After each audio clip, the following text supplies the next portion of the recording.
Welcome to Tackle Evolution 2013. We've got a great DVD together for you this year. You've even got me back in it. I couldn't be in it last year because I was doing final count. I'm fishing a lot, so is Alan Blair, and I hope we can entertain you and maybe give you a few tips. But the real star of the DVD, of course, is the tackle. It's been a blinding year for Nash, some real truly innovative blockbusters on there. So sit back and enjoy Tackle Evolution 2013.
For my fishing, obviously, I quite often fish for the larger fish and fish mature, weedy waters, gravel pits normally. So quite often they're quite sizable waters, so I need a rod that can cast, and because of the nature of them waters, weed and everything else, I need to be using quite a strong line, and that's quite often the diameter of the line I'm using is a 0.40, so I need to be able to cast that a fair distance as well. So I'll need a rod that's over 3 pound test curve, up to about 3.5 test curve, with not too many eyes on, and like decent size eyes because of the thick line I'm using. So that's what I'm sort of looking for in a rod anyway. Rods I'm using today are the new Nash NRXDs, the 12 foot 3.5 version I've got there, so that seems to suit my purpose at the moment. The action I'm looking for is tip action. Like, it needs to be a little bit forgiving in the tip, but as it progresses down the blank, it needs to start beefing up when you get into the butt section. So I mean, the reason why I like that is obviously you need to feel the lead down, so you need the tip to be fairly responsive, and obviously the power in the butt. Sometimes you get a big fish that's weeded, you need to be able to move that weed, help break the weed strands. And then the way I tend to play a fish through weed, I need that tip to be in touch with the fish. I don't want it to be too brutal, but I need it to be quite powerful. So sometimes when a fish starts moving its head when it hasn't moved for a while, I want to feel it move that head, and that's my chance to try and tease him out of the weed. So that's really what I'm looking for, the action of a rod. The water I've been fishing most winters has been sand dust, so it's sort of a case of getting bites more than hunting a specific big fish out. The lake's dominated with maggot fishing, PVA bags. I could use a bait boat, but from what I've seen over the years, I know bait boats tend to scare the fish off, so you need to be able to cast a decent sized bag of maggots in amongst fish, and some of the casts on here are sort of 80 to 90 yards. And I need a rod that's capable of handling 3 ounces of lead and a few ounces of maggots, so you're casting weights of sort of 5 or 6 ounces, trying to get 90 yards with them. So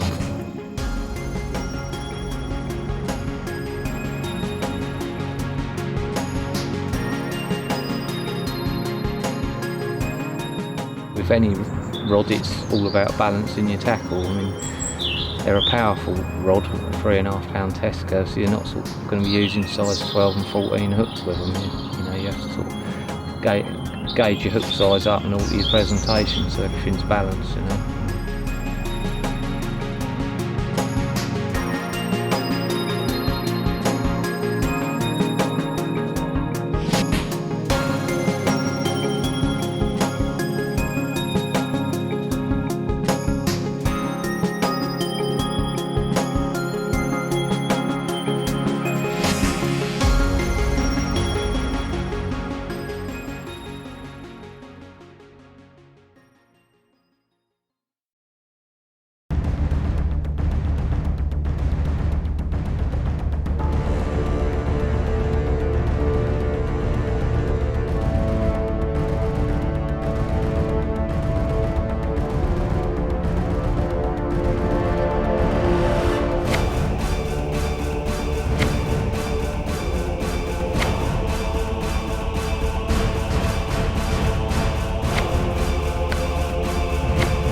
Here we are today on a lake, Club Lake in deepest Essex. It's about 3 acres, kind of water a lot of you fish. And that's the reason we're here really. Have a lot of people write to me, try and get their head around how they approach a new water. And yeah, it is difficult. It's not going to be any less easy for us today probably, because we don't know this water. We've had a good look round. All really I can do is use our experience, and think about it, and plus what you read, I guess. Normally I'd love a westerly and fish in the teeth of it, and I was thinking, oh, this is where I want to be, where we're standing now. But when we went down the other end, it was distinctly warmer down there. Totally different, weren't it? Yeah. You can stand there. It felt right, and we saw a carp, so you'd immediately think that's the place to go. But then I checked the weather. Always important to check the weather, and we know if they're going to get it right, it's going to get distinctly warmer, and a lot warmer. In fact, it's probably about 12 degrees now. It's going to go up to 20. So I'm kind of thinking I still want to be on this westerly wind. Don't know what Adam thinks. What do you think, I'm mate? probably going to go a little bit further up, Kev, and I'm still going to be in the wind, but I quite like this dam wall. It looks like a dam anyway, and I presume it's probably a deeper end, and I'm going to look at the margins up there, I think. Well, I do agree with you. That's where we saw that carp in that quieter water, so you're down there. We're both covering an area, aren't we? Anyway, you're the one who needs to catch.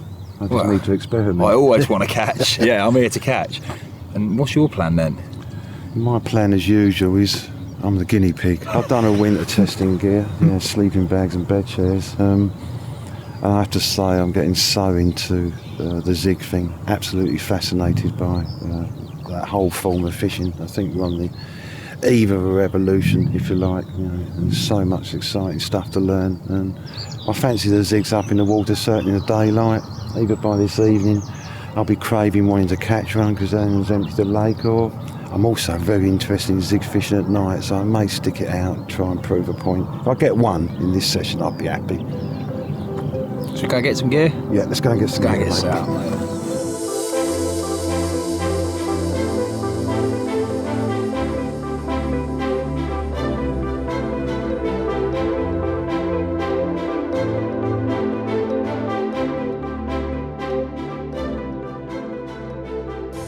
Tackle set up and the zig rods are out. We've been fishing a couple of hours actually, haven't had anything. I'm a little bit worried about the wind, how cold it is, but we'll think about that as I'm giving you a few of my thoughts on zig rigs.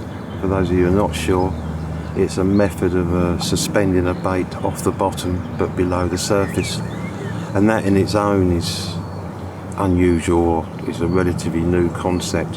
Yes, in the 80s we messed around with pieces of a floater cake anchored off the bottom, actual bait, something we would have made up. I'm sure a lot of you caught fish on pop-ups, popped well off the bottom.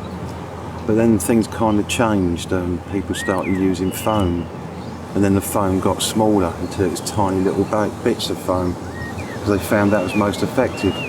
And that's when I really started thinking what's going on here. And the clue to me, rightly or wrongly, was the fact that anglers had to use tiny pieces of foam on size 10 hooks. It was kind of saying to me, at that size, the carp couldn't distinguish, whether it was an insect or an artificial bit of food or foam with a hook in it. And it's when you start thinking insects actually hunting for carp in an area of the lake they've never really been fished for before, and trying to mimic creatures that they've naturally eaten and never been caught on before, that's why I start to get really excited. A couple of years now I've been messing around with loads of different fly patterns, bugs and all that, trying to narrow down ones that are more effective. We went off in two directions, one kind of based on colour, so we launched a range of attractor beetles where the bottoms are black or white, so at night they're looking up, they see the black, in daytime perhaps they'd be attracted to the white, but then we coloured the tops different colours. Anyway, eventually I identified 3 good working colour combinations, and the other way we've gone, which is equally if not more exciting to me, is the more natural route, trying to mimic natural insects that would be in those mid-water areas. So we brought out several patterns of insects to mimic those. That's the first phase, but what of the future? We're also looking at night zigging, again, fascinating subject. Luminous patterns, we're definitely having some success on them. It's very encouraging, presenting flies that actually do glow in the dark. And then there's, I think the term's luminescence, picking materials which reflect the light in various colours. Like, for example, a peacock's feather, you know, the way the light hit it, it changes colour. That's another route we're looking at as well. So lots of exciting stuff that we've worked at, and hopefully one day we'll be bringing out some new patterns for you to enjoy success on.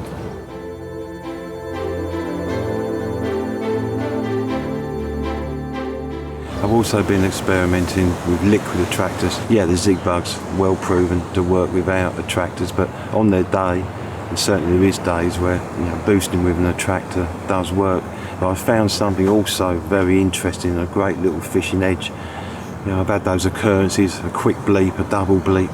Don't know whether it's just something happening out there, something's hit your line, or whether something's actually had a go at the bug. Well, last winter I was flavouring my zig bugs with zig juice, as I call our prototype attractors, and I had a double bleep, and I looked out and it was quite a windy day, and the surface flattened straight away, so the carp had attacked the zig bug, knocked some of the attractor out of it, and the oil floated to the top, letting me know that I'd have missed a take. That brought the zig in, and I dropped it 3 inches. Within half an hour I had one on the bank. Our amazing riser pellet, primarily designed for floater fishing, can be a fantastic boon when you're zig rig fishing. You know, I've had great success drifting out the riser pellet, with the bits of riser pellet falling through the water, bring the carp up, looking, but they just won't go to the surface. You put a zig at the foot down and you nail them. Conversely, I thought the opposite logic. I've started messing around with ground baits. The logic of, instead of, as with the riser pellet, the pellet drifting down, we make a ground bait that you ball up, throw it out, and it starts breaking down, and pieces of riser pellet float up. That way it's attracting the carp to follow the riser pellet up, you know, into the areas where your zig is, or start hunting more in mid-water.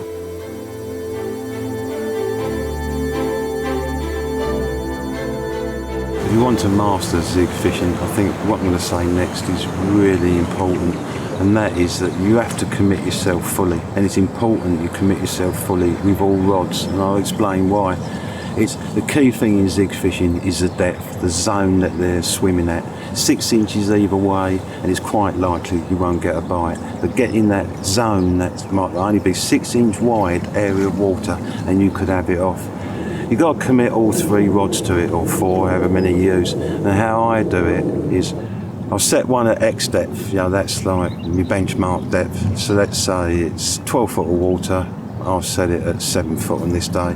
And then I'll put one at 6'6" and one at 7'6". If I'm having the action for a while and I'm convinced there's fish around, I'll move the 7'6" one up to 8 and the 6'6" down to 6, just basically seeking out that zone until I find it.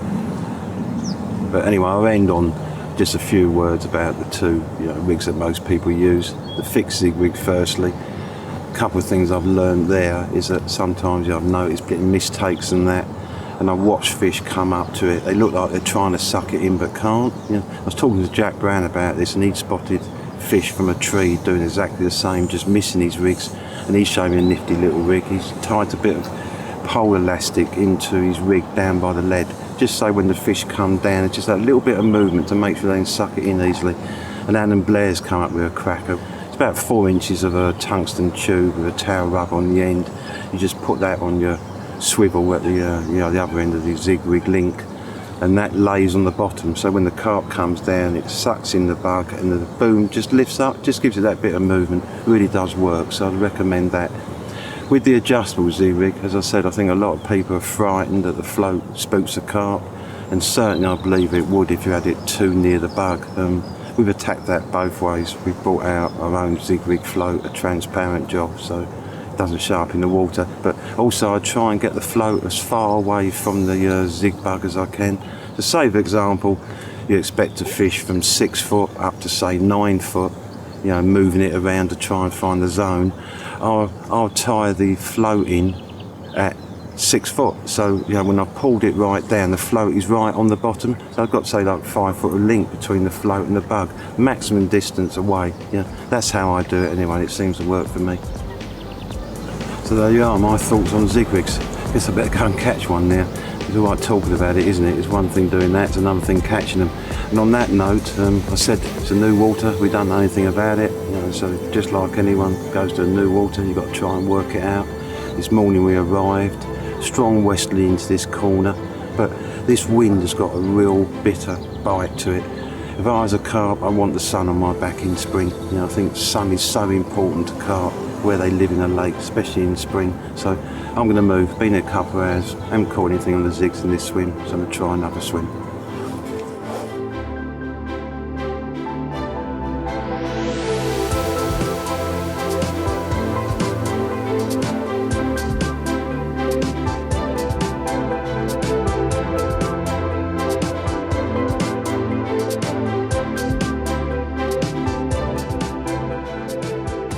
I mentioned in my intro I was experimenting with ground baits for zig fishing, and this is it. I'm really getting excited about this stuff, it's wicked. Been on it 2-3 months, driving Gary Bays at Nash Bait mad to try and get it right, because it is a tricky one, but it's really getting there now. I call it my gyro bug mix, you know, one because there's all sorts of bugs and everything in it, and it's mad. You know, when you see it rising up in the surface, some of the bugs and even the bits of riser pellet kind of spin, you know, like a beetle. It's got all that moving in there. I'm sure it's going to be a massive catcher for a lot of people. It's certainly, I think I've had 3 fish on it now, you know, on the experimental one, so it's early days yet, but I think it's going to be a winner.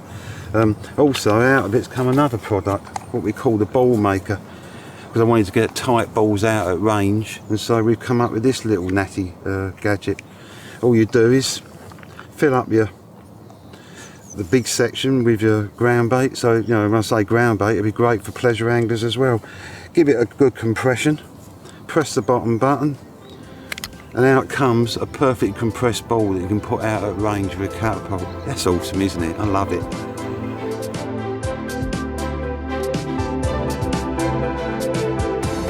I've moved around the other side. I've been fishing 2 hours. I tend to, whenever I move into a new swim, try and disturb it as minimally, you know, not put any bait out, markers or anything, just try it at first, because there might be fish there you could spook. Anyway, nothing's happened yet, so now's the time to try my secret weapon of the gyro bug mix. And what I'm going to do is catapult 3 or 4 in the line in front of me rods and concentrate in one area, because this is a no-lose bait, this, you know.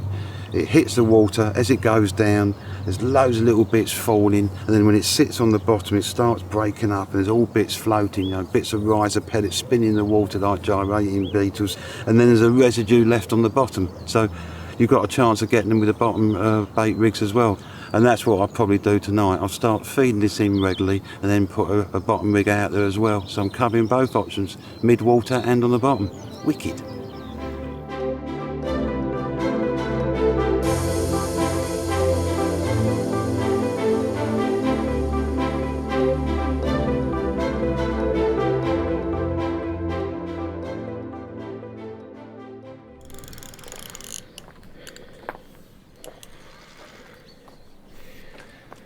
Well, me and Kev are just sitting talking about how sunburnt we are and how enjoyable the day's been. And so I thought, yeah, I'll chuck 3 jigs out just while I'm setting up my bottom bait rods, and away she's gone. On a little bug, on one of the louse. I'm fishing, I wouldn't say, I'd say I'm probably less than a foot under the surface. I'm literally under the surface.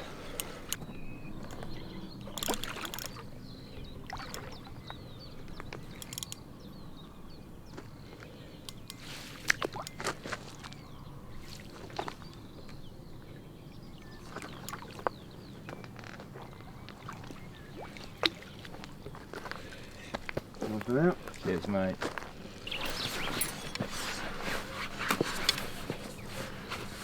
There you have it, folks. Cracking little mirror on one of the natural zig bugs, just fished under the surface. For the last half hour, 45 minutes, I've been throwing in balls of the riser ground bait, and the result is this. and I don't think this is going to be the last one.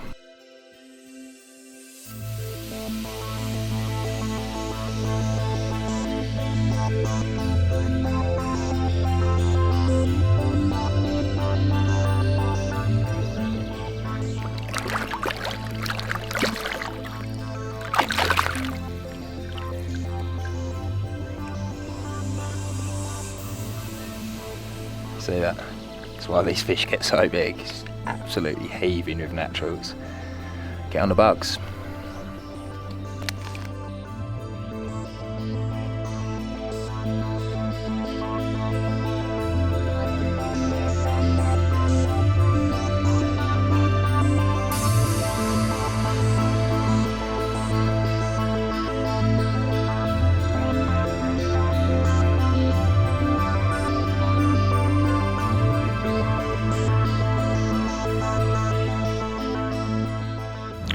Well, it's a really dark night, no moon. I was going to wind 2 in and put them on bottom baits, but as Alan has had one on a zig, I've got to just stick at it. I can't let him be the only one to get a carp out of here on a zig. So I've just wound one in and I'm going to try one of my prototype glow bugs.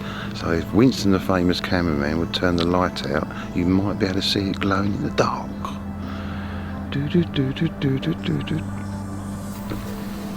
There you go, people, look at that, isn't that awesome? A glow in the dark zig bug. There's 2 ways you can charge them up. You can charge them up with a torch or UV light, but I'll give you a little tip. The flash on your camera really zaps them, makes them bright. So let's chuck it out and see what happens.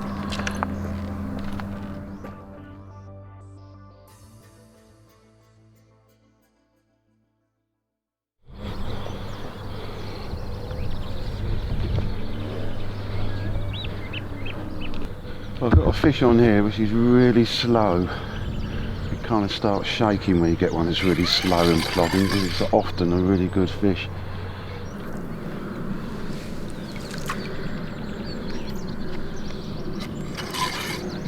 I'm jammed up now with weed.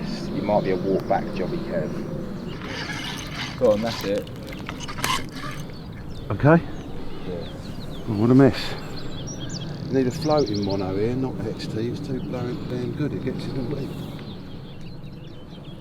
Ah, it's common. It's a big common. No. Yeah. Well, let's let it play out a bit more then. It still wants to go. Now I am nervous. Why'd you tell me that? No, you're doing fine. It's fine. It's fine. Meanwhile, Alan at the other end, he can tell his story later. But he's got a couple in the net. I will also say the cameramen were only 3 metres away from his bed while he's having all this action. Another go. Right, it's the first time it's actually come up.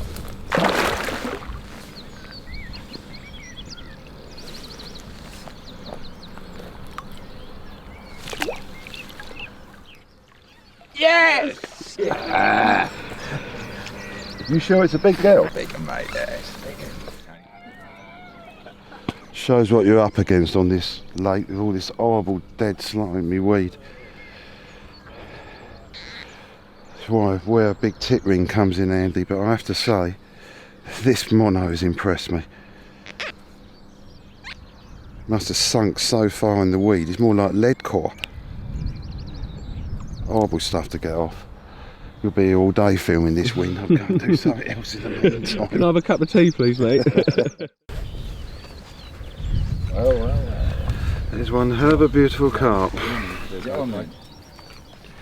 There you can see, perfectly hooked on a glow bug, of all things. Mad. I woke up just as getting light and I nearly wound me glow bug in, but I thought, I don't know, low light. I had one a few weeks ago on a glow bug just after dawn. Yeah, I think there may be something in it. You know, these are conditions you wouldn't expect a zig to work. So we've got so much to learn still. Maybe it's the colours of that bug, even though it's not dark. There's still something that hits the light right. Well, it certainly worked for this girl. She's a well-known 40, although she's been out this year under 40. So I suspect she's a bit under, but who cares? What a result.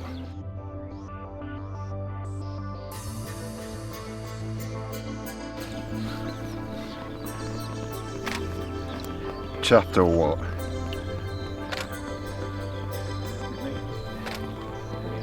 Yeah? Right. What we got, boys? 38.8. Yeah, 38.8. 38.8. Yeah.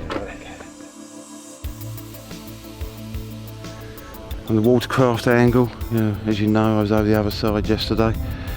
So I come down here and sure enough there was the odd fish showing. In particular I saw one lump a couple of times over the far bank about 2/3 of the way out. And I had a black zig bug on it in the day, but nothing. So last night we put the glow bug out, and that's the rod that went off this morning. Okay, it wasn't dark, but that's the second fish I've had on the glow bug, just after dawn and poor light. You wouldn't expect it to be good zig weather, so just something to point out. There could be something in it, but I'm just so loving the development. It's such a buzz when you're working on development that it all comes right. The biggest fish in the lake, and I've only been here 22 hours. Do I feel lucky? Sometimes you need a bit of luck.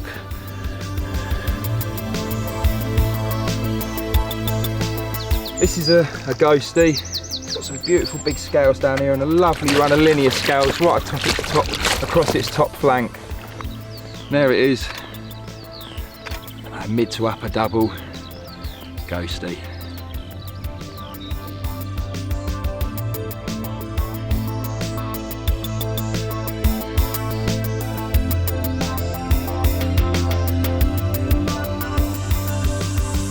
Another zig bug. Another one of the louse. I really like this pattern. How near was that zig to the surface? Because the riser pellet's been drifting over it. Yeah, right under, mate. Literally right under. I've got 3 rods fanned out in sort of an arc, and that arc is on the line of where you've been drifting the pellet for the last hour and a half. This is what I was talking about yesterday. Yeah, you can use a riser pellet to get them up. They won't maybe come up that last foot to take it, but they're right up in the zone just below. So fish as a zig, a foot below the surface, can be really effective, as Anna's just proven. You can see it. I don't know, Wing, can you see that? Well, this is my left-hand rod. Can you see the slick running straight down, not the centre of the lake, but diagonally across the lake? That's the riser pellet.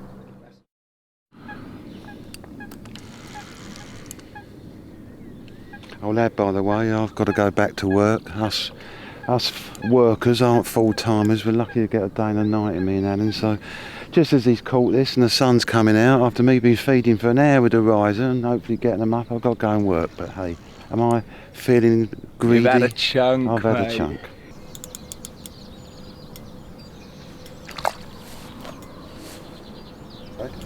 Yeah, she's in amongst them, right?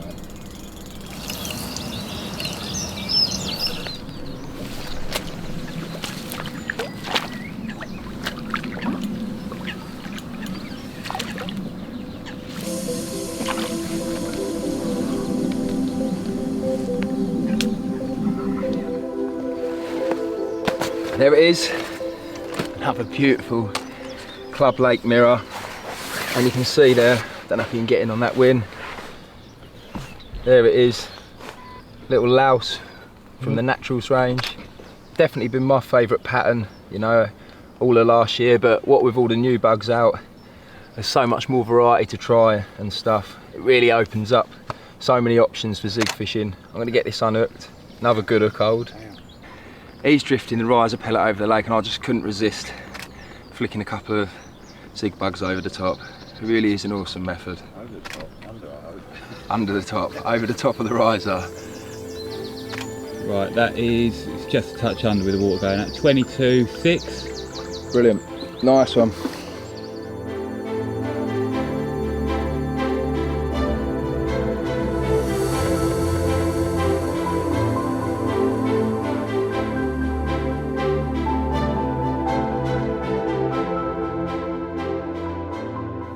Well, we've come to the end of our short session, and well, yeah, we've had a bit of a result.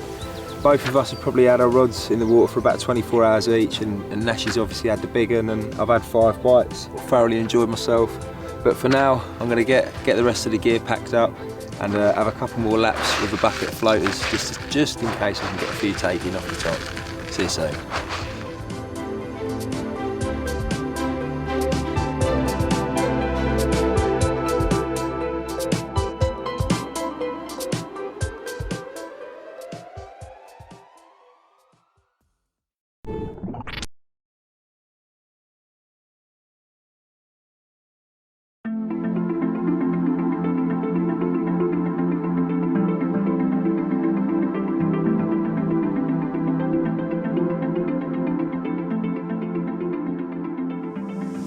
I've got some exciting new bedchair innovations to show you, and I don't think any are exciting us as much as the one I'm sitting on at the moment, the new Indulgence Tall Boy. It's called the Tall Boy because of how tall it is. Look, I'm swinging my legs here and I can't touch the ground.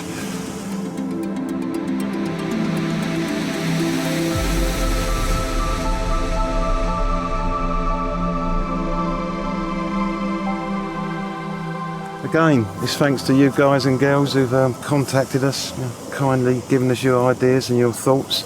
And one thing that constantly has come out is that you want a much higher bed chair, in the same way that we brought the Daddy Longlegs chair out, I guess. So this actually is about the height of a Daddy Longlegs chair, and that's before you start extending it. And now you'll see the logic of why we brought out the Titan Brolly 2. So you've got the extra height if you want to use a big tall boy like this. We're only going to do it in sleep system form, we're not going to do it in bed chair form. To my mind, the future is sleep systems with the duvet attached to it.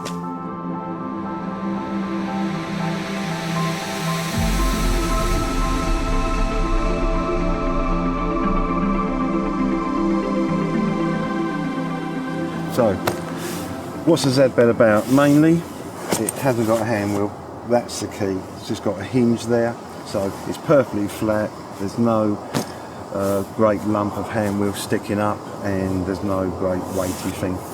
We've also looked at making this sleep system as keen as we can in price. Well, both those Z beds actually.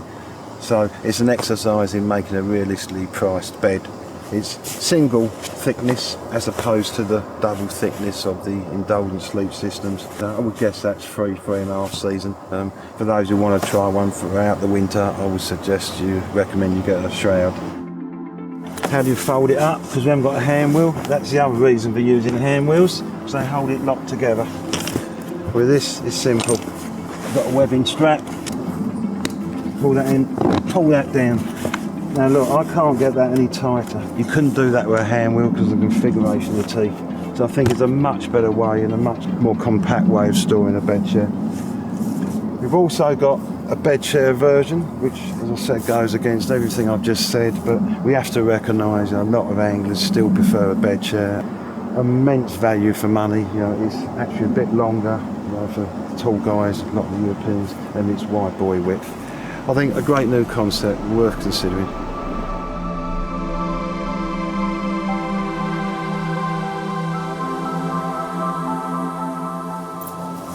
And finally, we wanted to make the sleep system principle available to all. So this is the H-Gun sleep system.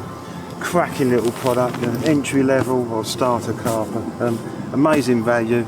So now every carp hanger can enjoy a sleep system.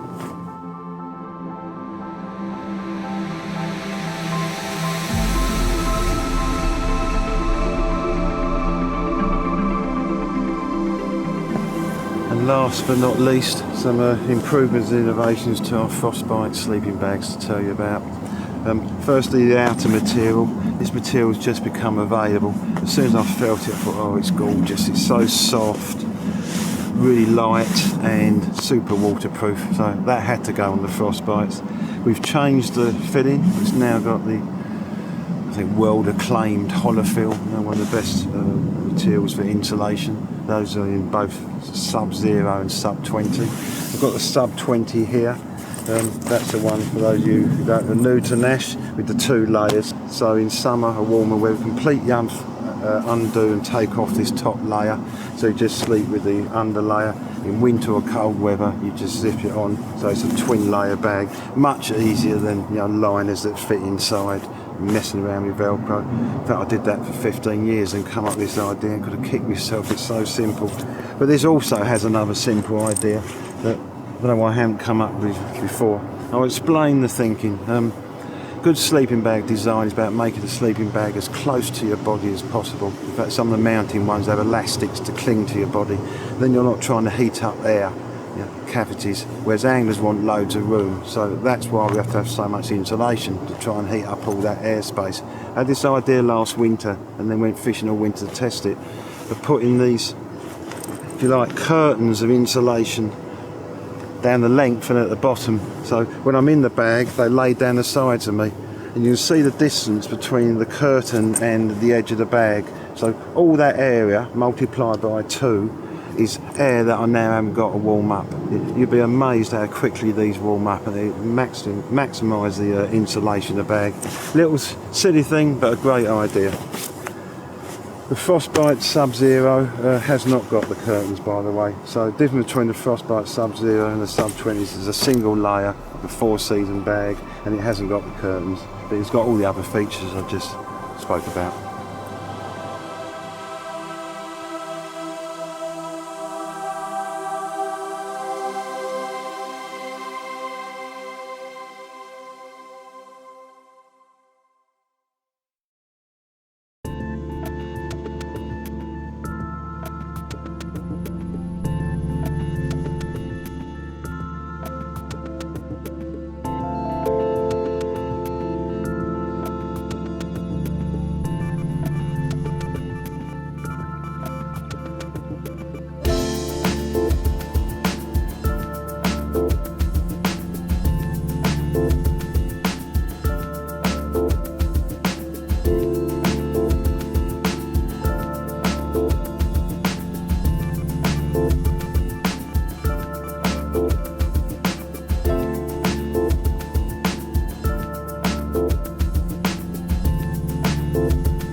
Third cup of tea this morning. Been up since before dawn, watching the sunrise. It's magical. I'm on a water anomalously known as a pit, and I love it. Proper pioneer carp fishing. It's wild, it's raw, and it's untapped. It's my sort of fishing. What I've done all my life, really. I'm never happier than being on the water like this. This one's really interesting. 2.9 miles round. It's a big water. First heard about it about a year ago. Actually, a shop told me, one of the customers was fishing it. A little bit unusual, and we didn't quite know the setup here.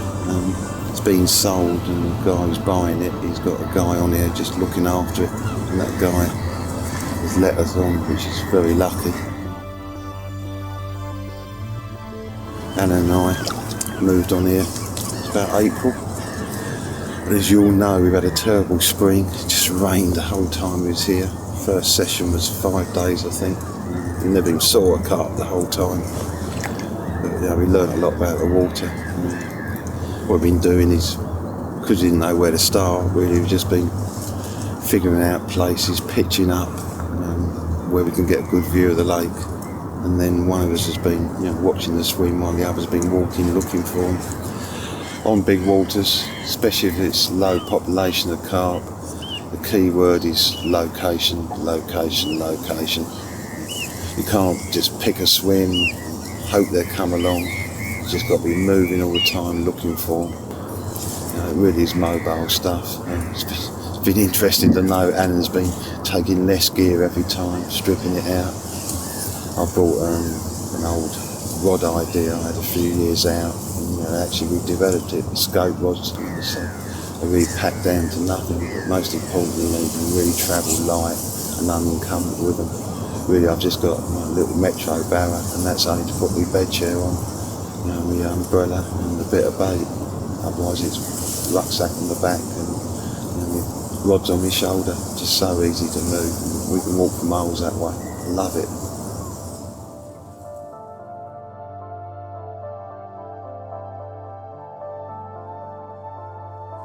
Four sessions, never saw a thing. And I think it was the 5th session we saw our first carp. We probably put in a total of 20 odd days to get to that point. I was really excited just actually seeing one. Then the 6th session I got my first one, common. I can't remember what his weight was now, it seems so long ago, 12-14 pound, and I have to say I was over the moon catching that fish. It's not about size, it's about the achievement. To actually catch one out of this godforsaken place, it was awesome.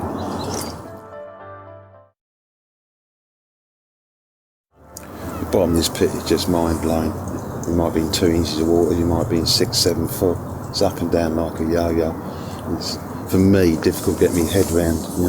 Across here, there's channels, bars, islands all over the place. It's a question of trying to figure out the ones that carp are using to get for. You can fish a drop-off. I think, wow, it's great, but can the carp get to it? You might be fishing in a room with locked doors, as it were. It's been a right headbang trying to plumb it and get round it. How we've been doing it really is a lot of short-range work, because often the deepest water is just a few metres out along the reeds, and then it really shallows up. But a lot of shortish range work. Wading the baits out actually, using prodding sticks, wading out along the bars, just dropping them on the spot. I know if you can do it, there's no more accurate way.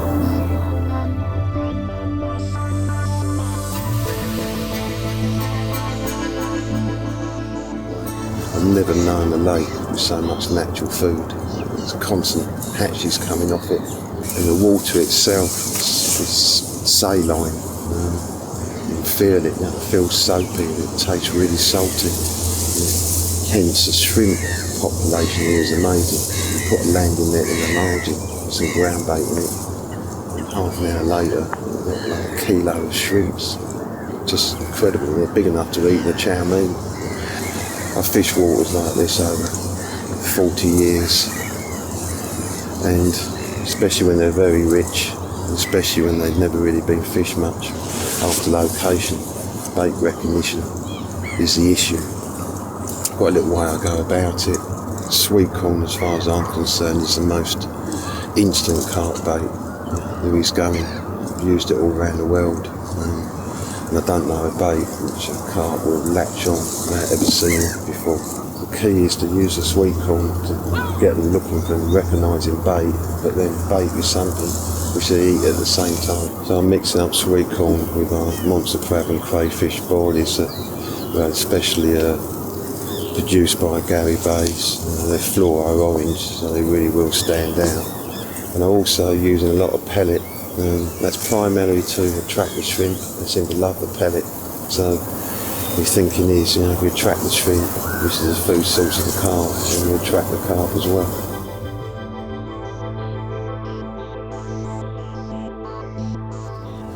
Rig-wise, well, you can fish a lake like this for a long time and not get a take. So when you do get a take, you don't want to lose it because the tackle's not up to the job. Strong, reliable tackle is key. You don't need fancy rigs. These fish have never been hooked before. Like I say, bars up and down like a yo-yo. You need to get your lead jammed in one. And because of the bars, I'm using the diffusion camo leaders because of the abrasion resistance. Simple rigs as well, strong hooks and just simple blowback rigs.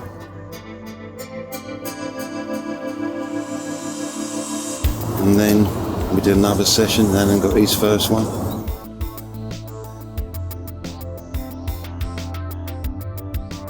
And then it all come right for us on the 7th session. We had 7 takes. Didn't actually do so well on landing them.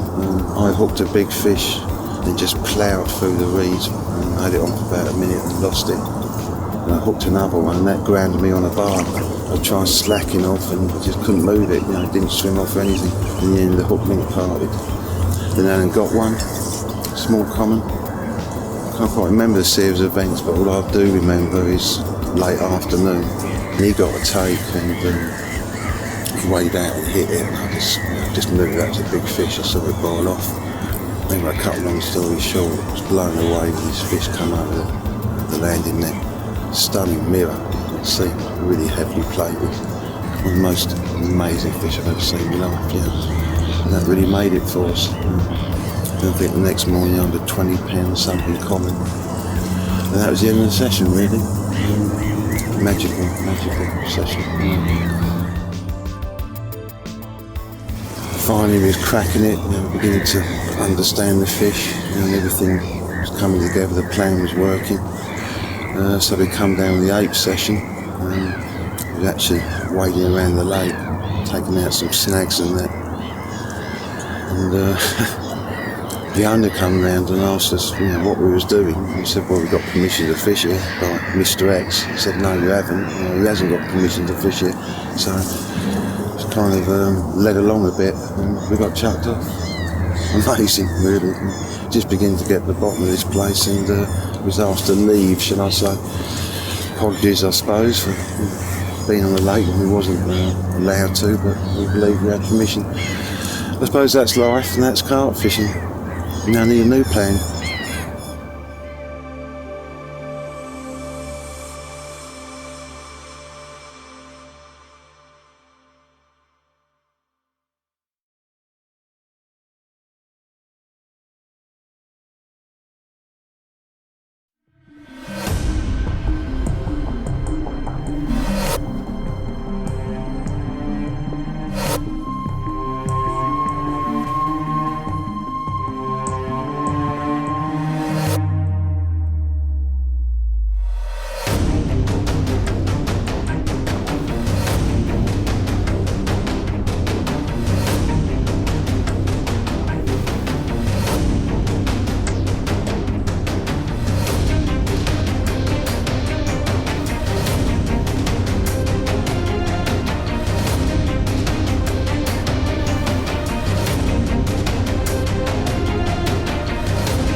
Kevin Nash has developed the most blockbusting concept in carp rod design for decades: Scope.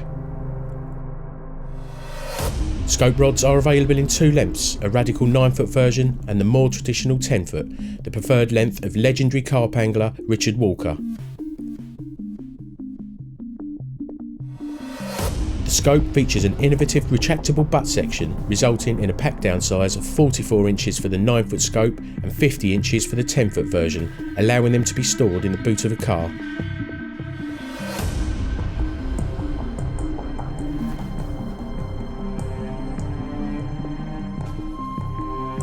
Scope rods are easy to use in confined swims, they cast accurately, and the through action makes playing fish a dream. Distance specialist Terry Edmonds has cast in excess of 170 yards with a 9-foot Scope rod.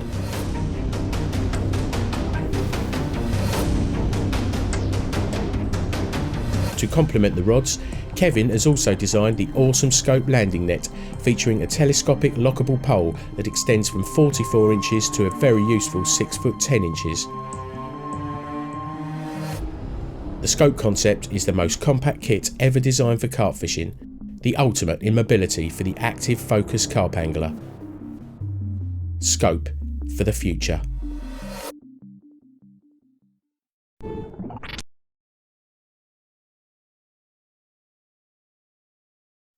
Nash Tackle have been making luggage for over 30 years and we pride ourselves on innovation and quality. Last year we brought you the Barrelogix Cube and it's been exceptionally popular.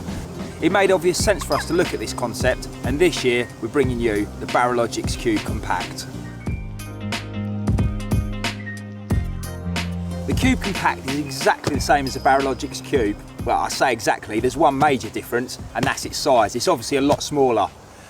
Let's open it up and I'll show you inside. As I said, it's almost identical to the original with regards to the way it's laid out. You've got a large main compartment here, more than capable of taking tackle boxes, etc. I've got my 2-rod buzz bar pouch in there, tackle box, PVA, marker floats, etc. There's another longer, smaller compartment. I've got my stiff rig box, uni rig bin.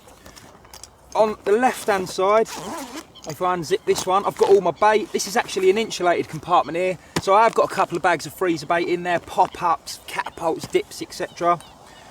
Moving over to this one, this is where I personally keep all my little bits. So I've got a compass and head torches and binoculars and Polaroids, and underneath all that I've got my waterproof trousers. Flipping over to the other side, if I unzip this, I've got all my stove bits, I've got some gas, kettle, everything I need to make a brew. And finally, we've got another insulated compartment where I've got my milk and some cold drinks for the day. So as you can see, it is a lot smaller, but it's still enough space there to fit the vast majority of anglers' gear inside. If I zip these both back up, the product can be completely detached. So that means the shoulder strap can come off. If you undo these buckles here on the side, there's a zip that again breaks this section off. I can actually clip this shoulder strap onto here, leaving the rest of the bag in my swim, and I can actually go for a wander, you know, go off, do some fishing. Real versatile bag. As mentioned, they do break apart into sections, and this just makes storing them so easy in the bivvy. If I just quickly do this other side, flip it over, buckles, one zip, there you have it. This bit slides lovely underneath the middle section of my bed chair, and then if I want I can put one at one end and one down the other end. It really is a great bit of kit. It allows you to be so organised, it fits well on the barrow, and to be honest, due to this sort of size you could actually just carry it on your shoulder and go off to the swim.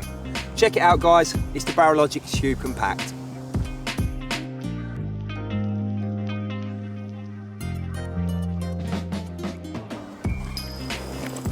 This is the big boy, and it's certainly big. I'm going to quickly run through the sort of main features of it and what I've got inside. First up, on the top here we've got 2 clips and webbings. If I undo these, it allows me perfect place to store things like waterproof jackets, trousers. If I open this main zip to expose the main carcass of the bag that I'd put at around 100 litres, maybe 110, you've got a drawstring and toggle, and the first thing I'm going to get out is the bucket, which just goes to show you just how much room's inside here. Inside the bucket itself, it's also worth pointing out these little Box Logic D pouches. Really handy little pouches that fit neatly inside a bucket. I've got 2 in there and I keep all my pop-ups, sprays, dips, etc. Underneath that I've got my actual bait for the session. Further down inside the bag, we've got a ZT all-in-one here, just to wrap up on those cold evenings or if I'm up early in the morning watching the water. I've got my stove bag with my Coleman's inside, and then further down into the bottom, I've got a sleeping bag. On the outside of the bag itself, we've got lots and lots of different compartments. You've got a nice long compartment here that I use to keep my bank sticks in. Sadly, it's empty at the moment because although I am working, I have managed to flip my rods out. So usually I'd keep my sort of bank sticks, bite alarms, etc. down in here. On this side I've got all the tea kit bits. I've got my fuel, cup, kettle, etc. And down the front of the bag here, I've got my tackle. So you can easily fit one of our medium boxes in there, and you can also fit a larger one if you wish. So as you can see, plenty of back support there. This will wick up any moisture. We've got 2 decent shoulder straps, and we've also got a wraparound waistband, and all of this will help support it on your back, making carrying it to and from the swim a lot easier. I'm going to stick it on, and then I'm going to head off back down to my swim. So we'll get this slung on my shoulders and just set all the straps so it's nice and comfortable. First up I'm going to pull these main straps down and set it on my back so it's nice and tight, and we've actually got these lovely little mouldings here to make it easy. So I've just put my thumbs in these and I'm just pulling it down, and I want that to sit, the base of that to sit just here, you know, it's nice and comfortable there, So it's lovely and tight. Next up, I've got a chest strap just to pull those in and keep them really sort of taut around my chest.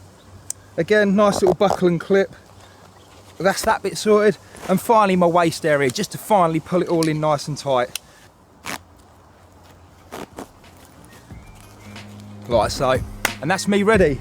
Just mention these, there's a couple of little pockets here. Again, you might want to keep your phone in here or all the lights. But that's me.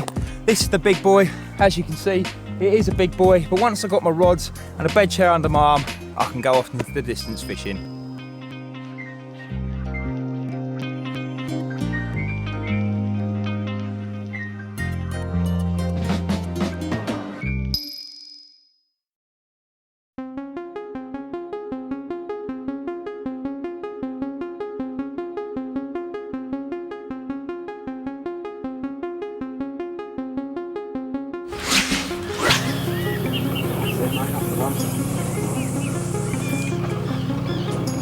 Hi, I'm Terry Edmonds and I'm here at Marsworth Reservoir to fish at range.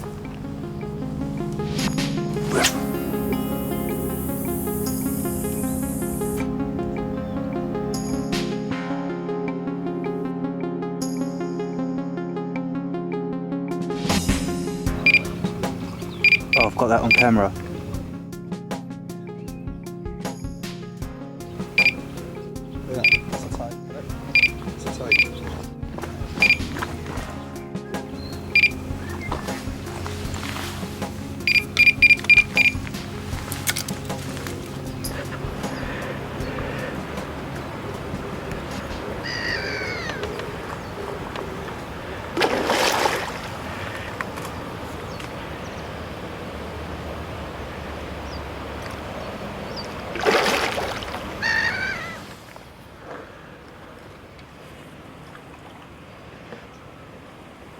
Bit of a scrapper in close, consider it was caught 150 yards.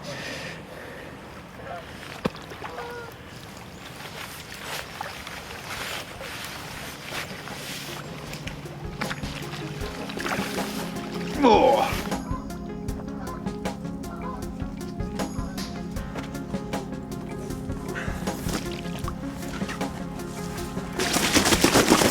Oh, a little bit lively.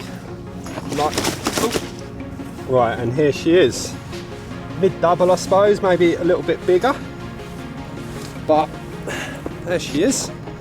Nice old common. Fishing out there about 150 yards. So like a reed line. The Marsworth fish are all like this. They're all dark old ones, like the canal fish that run near to it.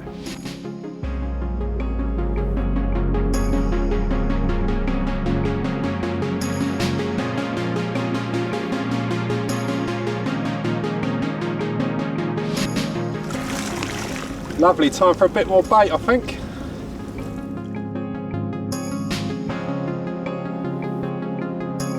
For this session, I've been using this new Entity spod rod, and I'm fishing the reeds over there about 140, 150 yards, and it's like making that real easy work. It's a really nice action spod rod. It's got 50mm ring in, which I love for all my distance work. Like the handle length is really important on spod rods. I've got average size arms, and what I like to have it is the handle outstretched like that. That's really important for the leverage when you're casting. If it's too short, it's hard to use. The action of the rod is like an all-through action, so it can be used short or long, no problem at all.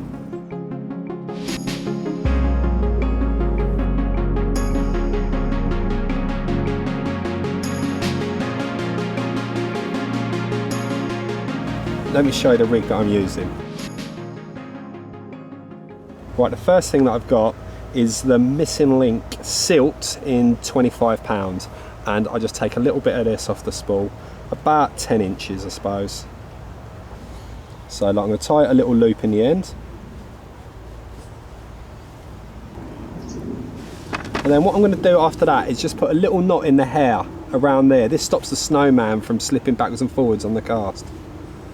These are the new snowman pots that we're going to produce. This is the purple monster squid, and they've got a bottom bait in the bottom, which I'm going to put on first.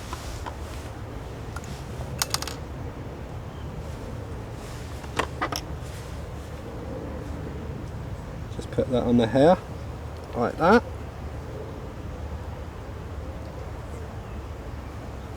And then we've got a small like pop-up in this other little packet here that makes the snowman rig. Just pierce that through the middle. Put it on like that.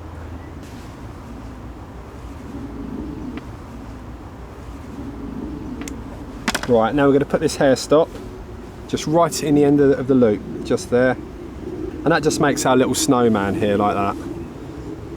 I'm not going to strip back any of this coating at all because I want the whole rig to be stiff. Like the hooks that I'm using are the Fan X size 8. And now we're just going to put it through the back of the eye and set it for the length of hair you want. We're going to go round 1, 2, 3, 4, 5, 6, 7. And that takes you to about level with the point of the hook. Then I'm going to wrap back up 3 times.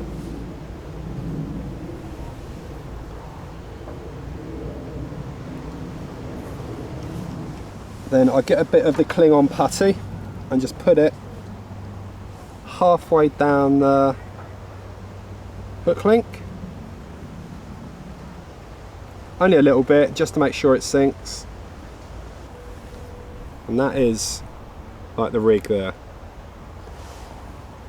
What I attach these rigs to are either these helicopter, like diffusion camo leaders, helicopter style.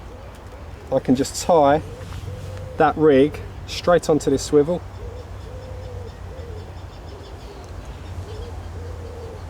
See? I'm going to just pull this tight. Now the leads that I'm using for over there are the 4-ounce long rangers. I like to fish my rods really, really tight, so a heavy lead's needed. So I hook on a 4-ounce, and that's it. Like, we're all ready to go. I also use lead core ones as well, and that's one that I've cut off one of my rods. It's exactly the same as you can see, except that I'm using a lead core. And that's how I always fish at range.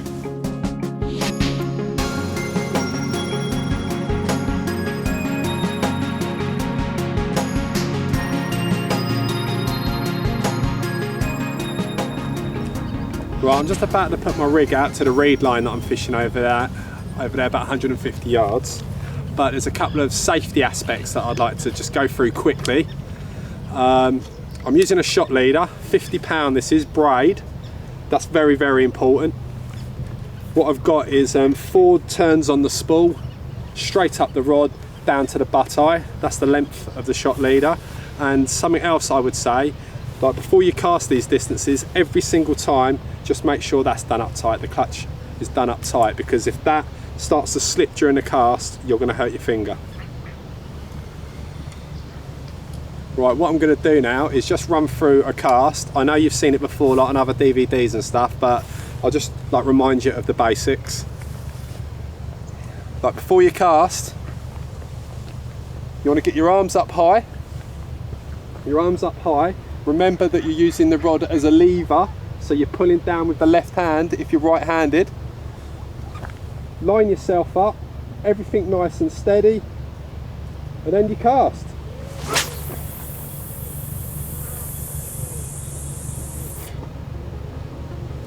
That's it, 150 yards on the reed line.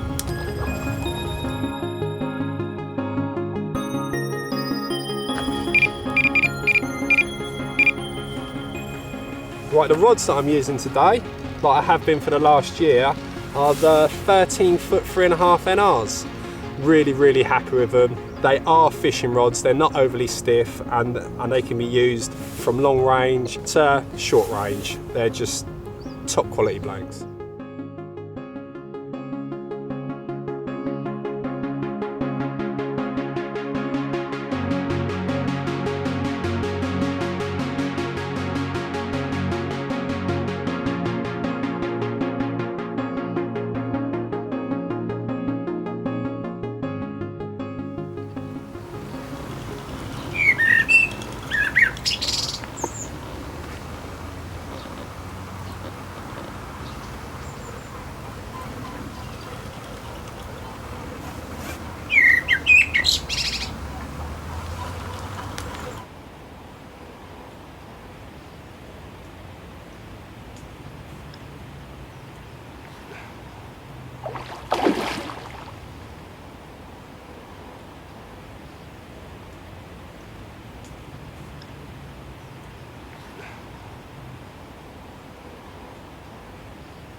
Well, it's got to be a 20. Give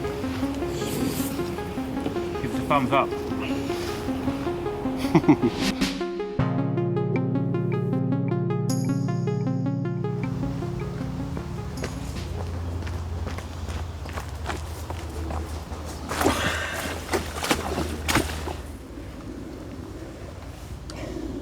About an inch back. That weren't coming out in a hurry. The Fang X's. Helicopter rig, like I was explaining earlier. It's one of the old mirrors in here. They don't come out often, so I've been told. So really happy with this one. And I'm going to give this one away.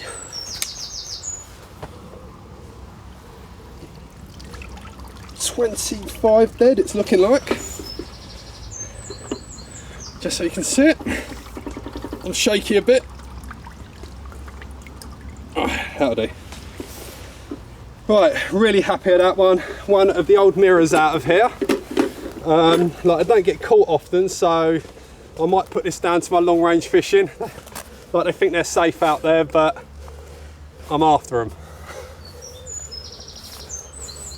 So let's have a look at it.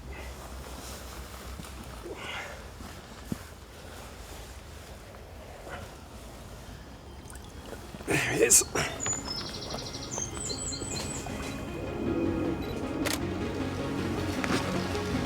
Really happy with this one, to be honest.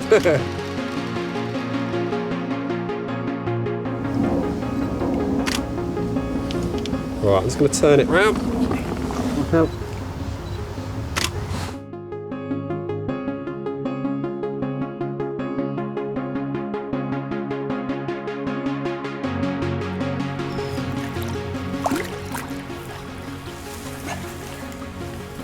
Oh, there she goes.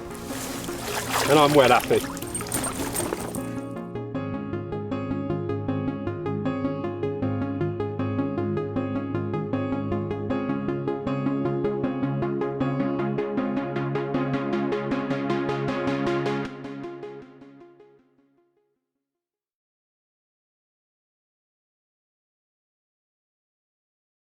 A lot of you guys and girls come on my Facebook with a large number of different questions.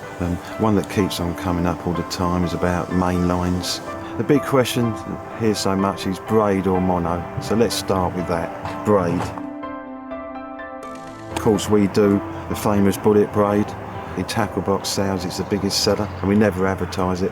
I think it's the biggest selling braid because it's so heavy, and that is a massive advantage of it. You don't need back leads or anything. In fact, when you lift it up in silty water, you feel it pluck out the bottom. So a massive advantage of a bullet braid is, your line is not off the bottom; it's completely hidden. The other reason people like braid is because there's no stretch. So when, for example, you're casting out and pulling back to a feature, you can feel everything represent you through the tip ring. So it's great for finding your spot. And of course, bite indication is so positive because there's no stretch.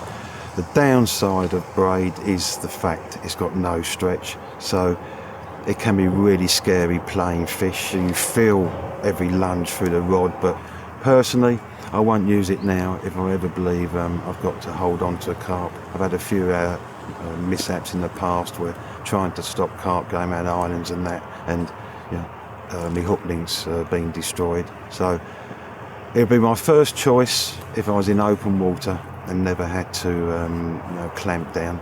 Then I'd use braid all the time, but unfortunately most of my fishing there is times when I've got to hook and hold them. So for that reason I go on to monos for most of my fishing.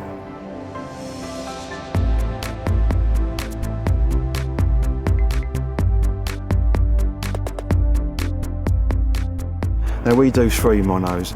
I'll start with the decam. It's the mono I use, and the reason I use it is because it's very strong, very reliable. Number one thing for me is abrasion resistance. It is to me the big one. Most waters now have weed in them. Weed is by its own definition abrasive. You get all the snails and everything and grit in it.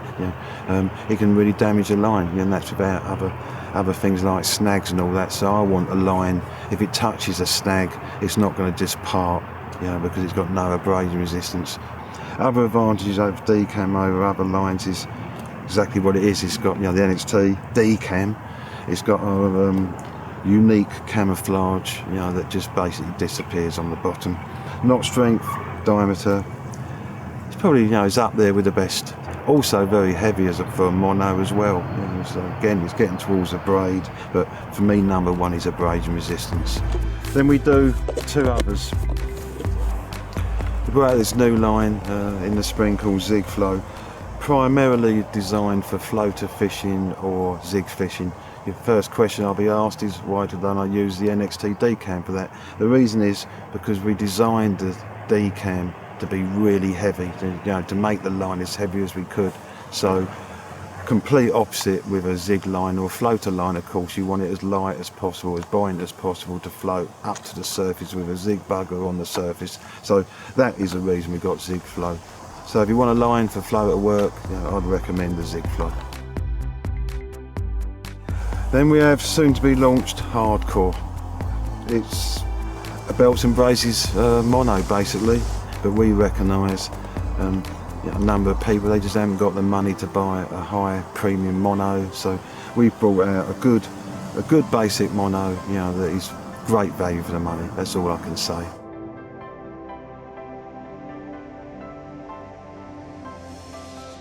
Apparently someone has been, or some companies have recommended that when you spool up, soak your spool in water firstly for 24 hours. But by soaking the spool, of course, you're expanding the mono, and so spools can blow up on you, so I'd never recommend it. I'll go through the process of spooling up for all you. Firstly, I'll use a bucket of water. Stick your finger through the label, that stops the spool tipping up. I never believe in putting the spool on the ground and having the line come off the lip, because it might be going off the complete opposite way that it was wound on, and that's one cause of line twist, where it's logical. If you're pulling the line off the spool, the spool spun to load it, so it must go on the right way through. So you put the spool in there. Now on my reel, you'll note I've sellotaped the line to the reel. I haven't knotted it. That's because I once had a bad accident in France. I'd rowed a bait out and was going back to shore, and I saw what I thought was a carp bow waving out, but it was actually my rod. It had spooled me in the time I was out in the lake, and my rod was being pulled across the lake, and it was a right turn rate to get it back. Why spool in water? Well, as I said, that you keep the spool upright. By the way, if you have the water too deep, the spool might tip over, so I only have a shallow amount of water, but that means the line is being lubricated as you wind it on. Your fingers don't get burnt. You can put a bit of tension on it, so that's why I do it. So simple as that. Wind it on, keep an eye on the line low. It's all going on great, and look how it's not burning my fingers. Spool spinning away nicely, so I know it's all going on the right way. And it's tipped over. If it does tip over, just stop, because I was going too fast. It's important you keep that spool going that way, then you don't get line twist. And that's about it. So there you go, perfectly filled spool. And like I say, I can cast that all day long, play a dozen carp, and that now won't drop down on the lip because I put it under with a bit of tension because I had the line wet, and no line twist. That line's not at all twisted, limp and beautiful. Okay, all you need to know about line. Hope it's been helpful.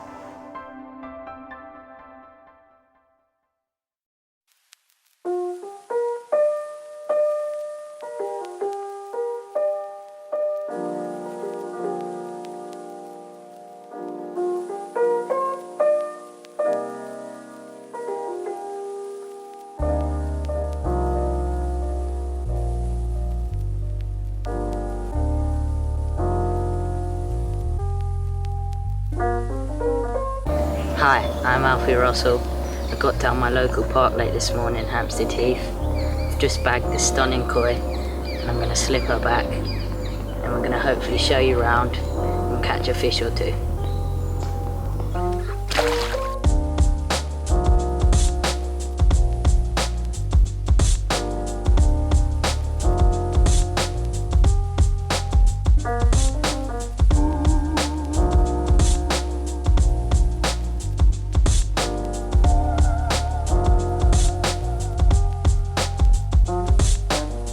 This is the mixed swimming pond. There is a few carp in here, not many. I really fancy my chances on the number 2 pond today, and I've already seen some fish. So I think I'm gonna get round there and see if I can catch some.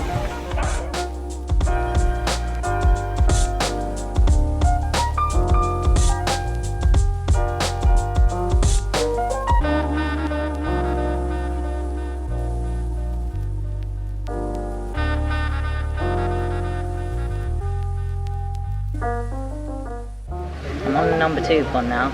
I'm going to trick some bait in under this snag. I know the carp love it here. And I'm going to place some rigs under there, see if we can nick a bite or 2.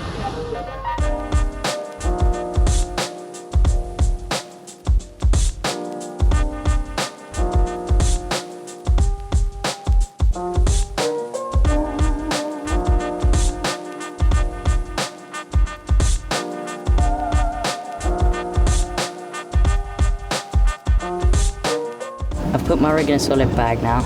Inside it's got loads of crushed pellet and monster squid. I'm going to flick it out and see if I can catch a carp.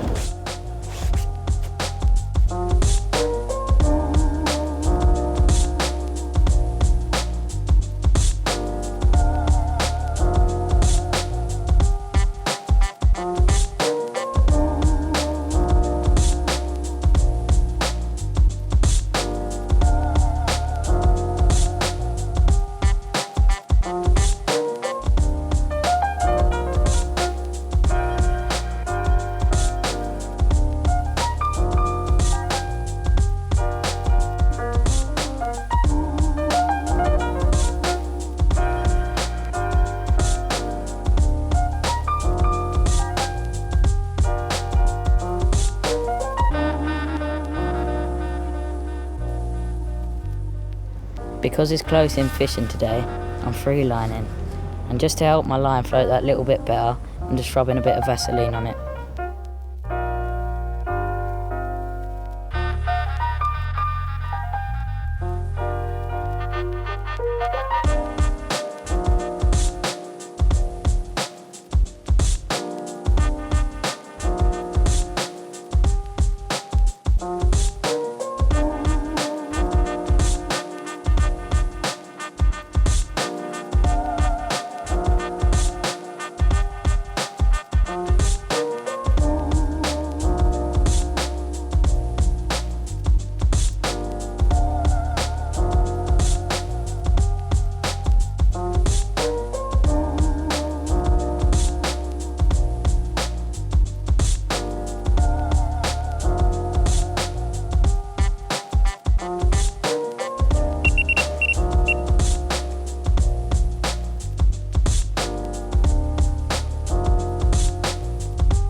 I've got a nice carp. Need a hand, mate? Looks like he's stuck in some weed.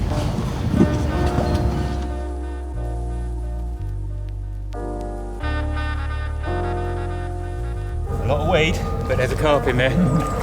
It's been a hard day fishing today, but finally I've nicked this little mirror. I think I'm going to get him back and then head off home. Perfect.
Let's talk brollies and bivvies, or more specifically Titans, and starting with this year's top selling Titan, the Titan brolly all season. I've got it up today to tell you about one addition we've made. We put vents in the back, as you can see, vents either side of the centre panel, which means we can seal it properly from weather conditions. Gives a lot of air through the back, and that's done because of customer demand. Why are they so fantastic, the Titan brollies? Lightweight aluminium frame, super strong, and the lightweight cover.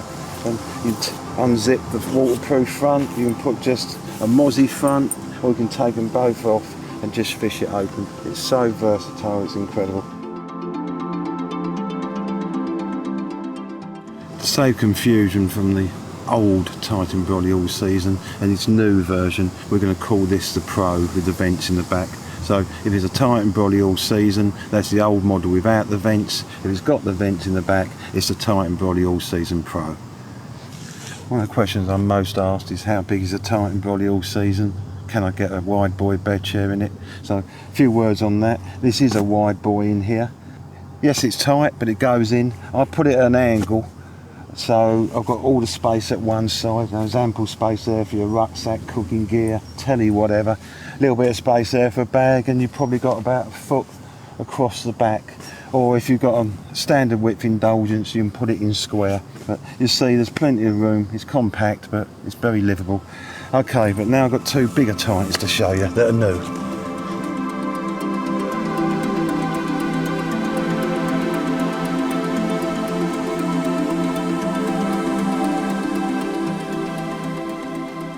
So this is a Titan brolly one man.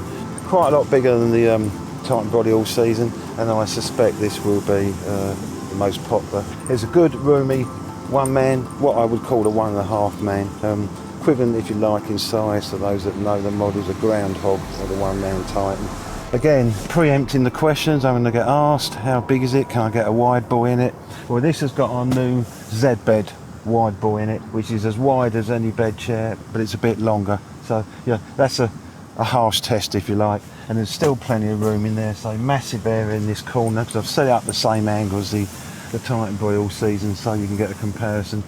Other than that, the only difference between the Titan brolly all season is size. You know, two fronts, waterproof, mosquito, vents in the back, everything else is the same.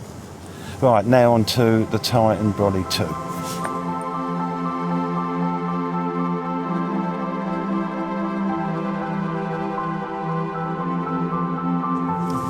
Here's the big boy, the Titan brolly 2 man. Don't know whether everyone's noticed, scaled against me, how tall it is. Again, you know, listening to our customers, there's been an interest in the old Titan high top. People say, oh, why don't you bring that back? So a lot of people are looking for higher bivvies. Certainly something that it's to do with, you know, people suffering from bad backs. So it'll take 2 bed chairs. Be honest, 2 wide buoys will be very tight. That's 2 standard width bed chairs in there. But as you can see, it's got plenty of space. And just like the other 2, enjoys all the features and spec. The new family of Titan brollies, I think there's something there that'll suit everybody.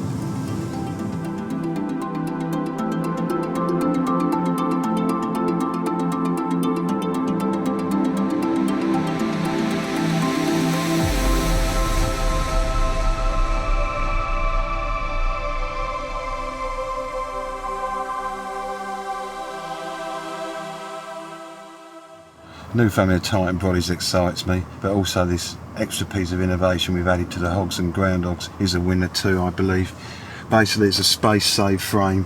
You know, normally with an umbrella you'll have the hub somewhere down here, so it's restricting your space, if you like. It's taking up a lot of space, but this has been pushed back, cut back as far as possible, and it's virtually as if it isn't there now. We've also added this pole that will come with each hog and groundhog. You just screw it into there, press the button, and it easily comes down. And when you set it up, you just slide that up. When it's locked, you can unscrew it. It just makes the setting up and the breakdown a lot easier. So that's a great new idea on the hogs and groundhogs.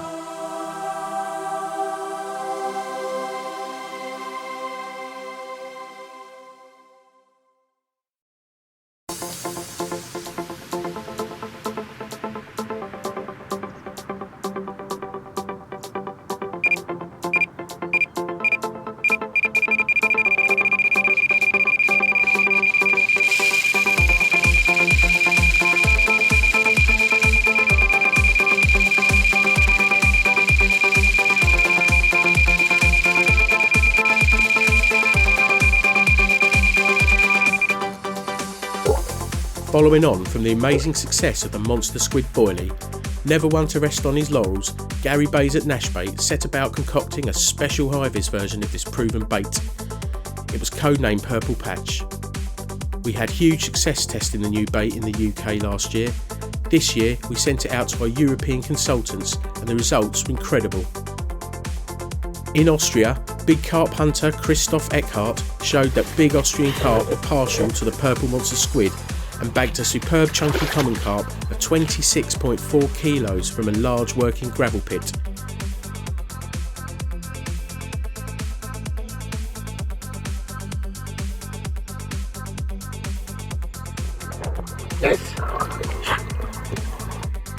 Austrian team leader Arno Bergler took the purple monster squid on a short fishing trip to Croatia and showed what great carp fishing the Slavic countries have to offer, bagging himself this pristine 19.5 kilogram common.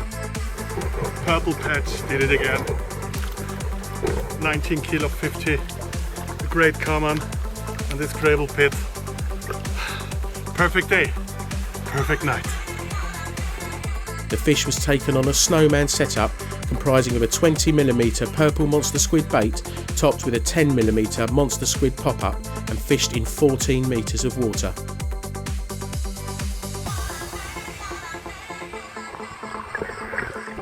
Yes!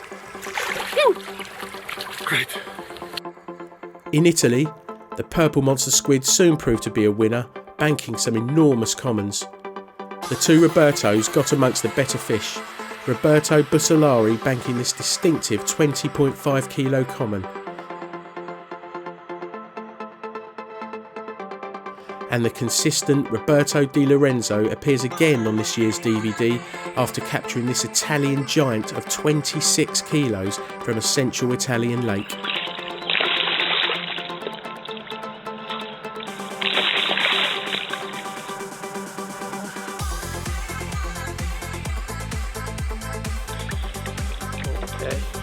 Okay. Sicuro? Vai.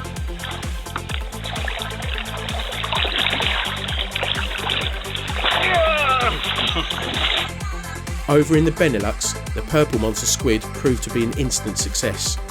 Willem Verspoor had a bite within minutes of casting out on a Dutch canal to land this incredible plated mirror of 38 pound plus, and another fish during his short session.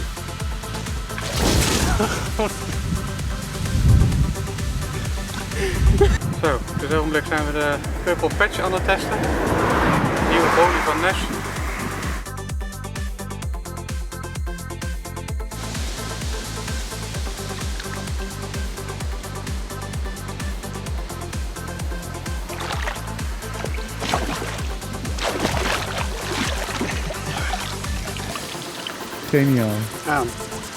He had baited the night before, and as you can see, the fish had certainly been eating the bait.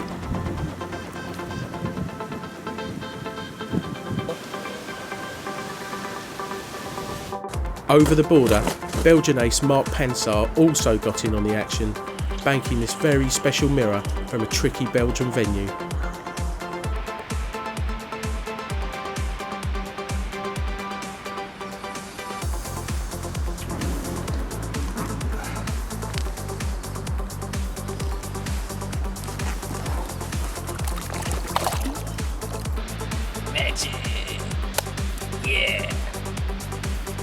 German team member Daniel Karnapatsky took the purple monster squid on his travels, starting off banking this cracker from the mighty Rhone.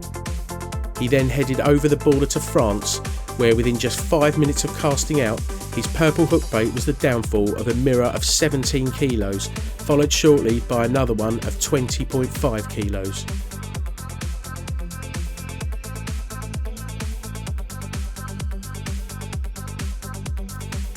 He finished off 2012 in style by catching this beautiful cold water German carp using 10mm purple monster squid, made even more special by the snowy conditions.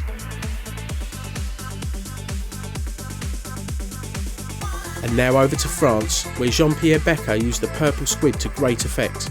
He started off in great style in the spring, banking this lovely fish of 23 plus kilos, before moving on to a massive 550 hectare venue for the summer. He caught himself some lovely fish up to 20 kilos from this challenging lake using the purple monster squid snowman rigs.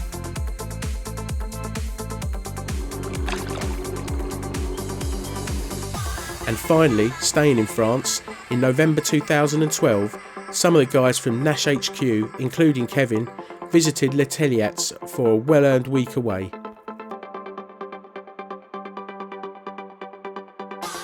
Despite freezing weather, the purple monster squid proved its worth, and there were plenty of fish caught to a top weight of 67 pounds. Even the boss got in on the action.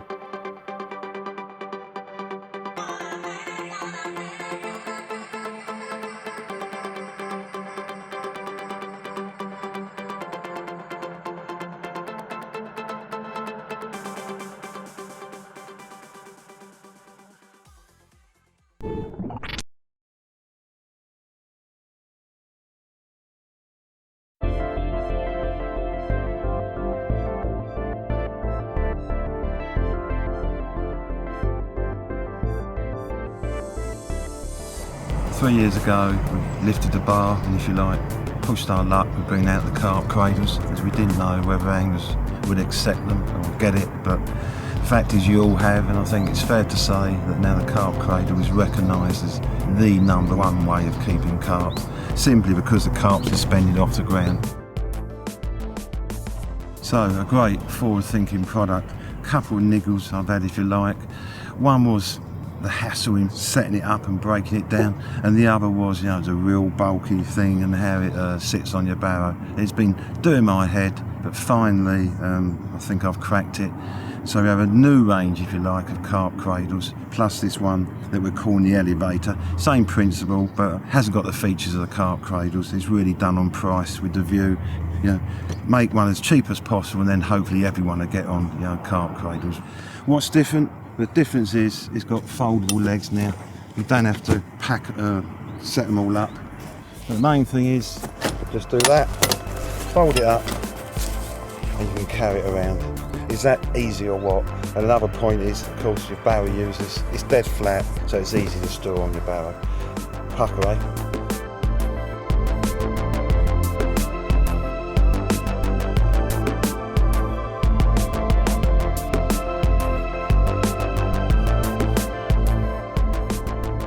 Now I'll take you through the new carp cradles.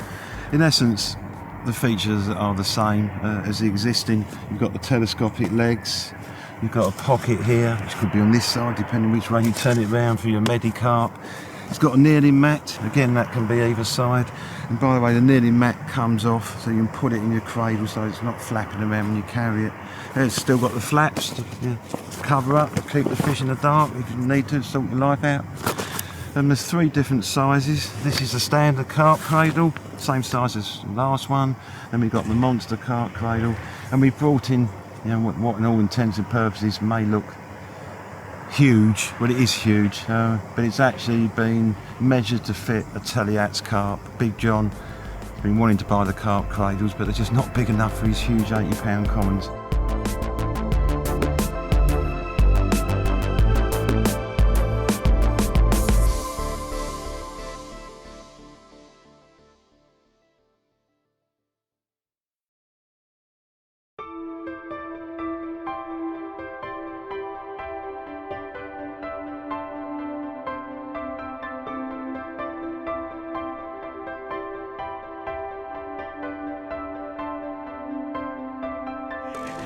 Got one.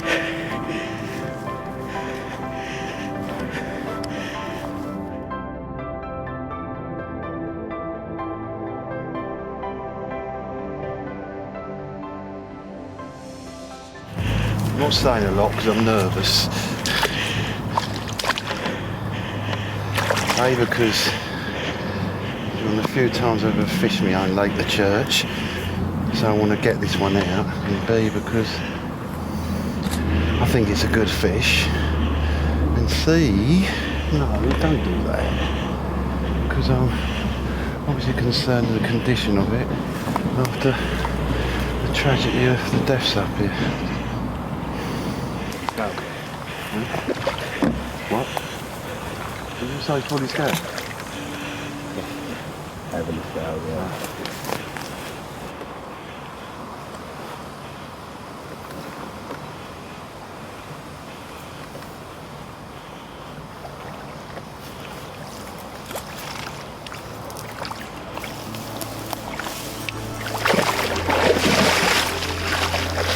Well done, Alan. Well done, you.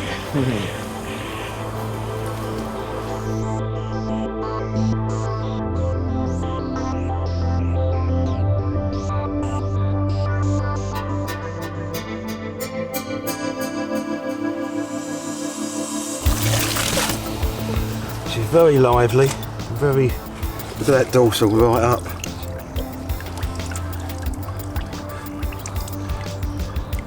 I want to get her back quick, yeah. She's in good nick, but yeah, they've gone through a lot recently. She's a bit pale, I think that's because the weeds died and the water's coloured, but all in all, no leeches, so she's not been laying up. I think I can feel confident. She fought like hell as well, so she's made a good recovery. And I trust the rest of the church fish have as well. Right, I'm going to get her back. I'm not going to weigh her, I don't need to know that much.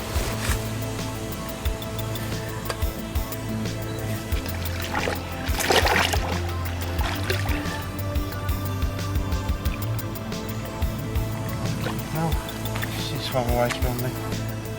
New era of the church, eh?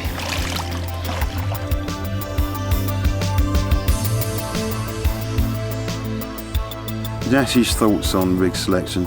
There's three key areas I look at, and from that I figure out the rig I want to use. Firstly, I look at all the other anglers on the lake. Generally they follow each other if you observe them. One's catching on X rig, other people see him catching on that rig and they follow to have the same success as him, and it goes on. And so they all end up more or less on the same type of rig, or with very little variation. Another factor is that once an angler finds a rig that he has success on, they don't experiment much. So I'll be looking around the lake, seeing what kind of rigs people are using, and then going the opposite direction. We're fishing for carp, they're learning from the anglers who are fishing for them, so you want to go the opposite way to an area where they haven't learnt, basically. Then our next factor is strength in the rig and lack of complication. So my rigs, I try and keep as simple as possible. Law being the more complicated it is, the more to go wrong, the more to tangle. And on the strength element, well, I want to land them, so I don't want any that are too delicate, so they might break, let me down at the important point. So strength to me is key. And what I'm kind of saying there is I would sacrifice finesse of a rig to make sure I land the carp, because there's no point in, for example, going down to ridiculous breaking strain, low breaking strain, and not being able to land them. It's worth hooking 4 and landing them all than hooking 10 and landing none, if you see what I mean. My current rigs, and there's 2 different ones I'm using, are really focusing around the hook link. So that's where I'm making the difference and the changes. In recent years, well, more than a few years now, there's been a big swing towards plastic coated hook links. I've never actually got on the bandwagon. Those who read me articles, I've regularly said I'd use armour braid. It's very strong, abrasion resistant braid, and it's supple. So that was where I was going a different way and getting the edge. In the last couple of years we've been developing a new version of it called Armour Link. I love the stuff. It's really smooth and so easy to work with, but it's so heavy as well. That's what we wanted to do to achieve the heaviest hook link on the market, and I think we've done that with the Armour Link. So I'll show you my current rig that I time with this. Firstly, I've got this loop on the end instead of a link clip or a swivel. Then I'll just do a loop to a swivel, job done. I do like snowman setups. I like it where the carp can easily suck it up into its mouth, but I don't want it wafting around its mouth and head. So if you like, I'm making a super weighted hook link with a little dabs of Klingon. I take a great deal of pride in tying a nice neat rig. I suppose it's engineering me, and it pleases me when they look really neat.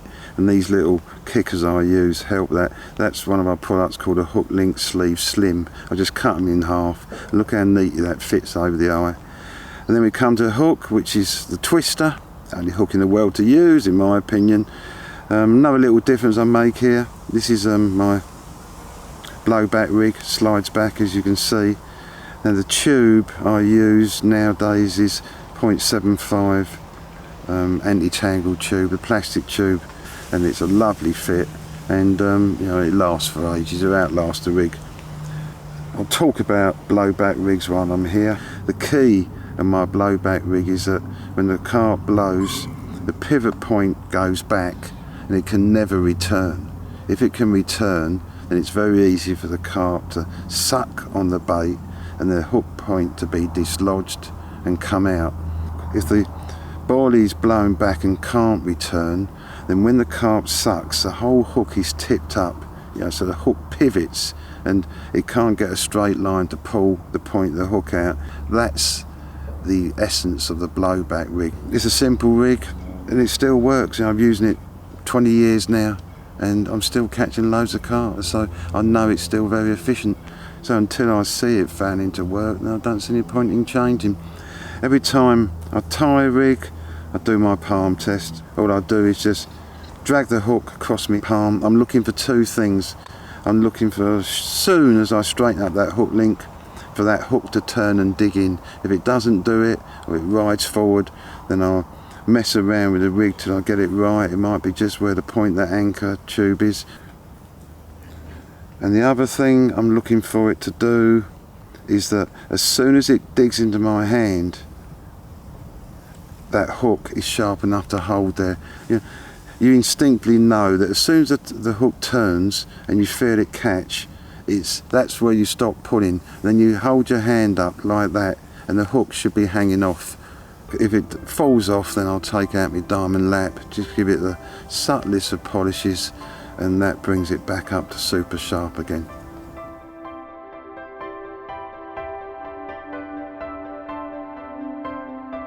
My other current rig at the moment I'm going to show you, it's actually a rig that I first showed I think 6 years ago. TriggerLink is a major rig edge, and it's a major rig edge for one reason, that everyone hasn't piled into it. So what's TriggerLink about, for those who don't know? Basically it's a hook link that has PVA woven into it as well as elastic. If you've got elastic in your rig, it's so difficult to tie accurately into length. The PVA locks the hook link so it doesn't stretch, so you can accurately tie the hook link to the rig you want, the length you want. And as soon as you immerse it in water, PVA melts and now you've got a stretchy hook link. The stretchiness in the hook link, well, it does so many things. You may notice you suddenly start getting a lot of twitchy takes, you know, bobbins bouncing up and down rather than, you know, just screamers. And that's because they've been hooked up. You know, this is a fish, by the way, it doesn't normally scream off. You know, the one you never even knew was on your rig, but he takes in the bait, gets pricked, he's caught up, he thinks, oh, I know how to get off now, but he can't because he's in effect hanging from a bit of nickel elastic. And the other advantage of it, is a great boom in stopping hooks being pulled out when you're floater fishing, or especially in deep weed. I'm not going to go into that, it's a complex subject, but trust me, if you're fishing really weedy lakes and getting a lot of hook pulls, try a TriggerLink hook link. But mainly for me it's to use on the ultra rig wary carp walkers, massive edge. So how do I tie it? I have a length of TriggerLink, what's that, about 8 inches, a little bit longer than, you know, my normal rigs. Standard length that is before I start messing around, but I think you need a little bit more TriggerLink so you've got enough stretch in it, okay? And then I combi it to a bit of the armour link on the front. It's just a personal thing, I just want that finer bit at the end, you know, plenty of movement. Got my little edge of me kicker, the twister and the snowman rig. The TriggerLink is a bit bright and a bit thick. We can't deal with the thick side, that's because it's got the PVA and elastic in it, but if you get a bit of clay, rub that down it, then you can really, you know, dull it down to the bottom. You know, if it's a silty bottom, you know, mix some clay up with a black silt and it just disappears. So there you go, the two rigs I'm on at the moment, and I'm happy with them and I'm catching loads of carp.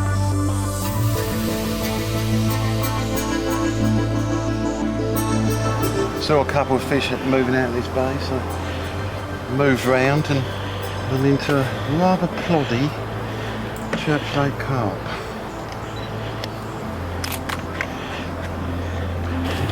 There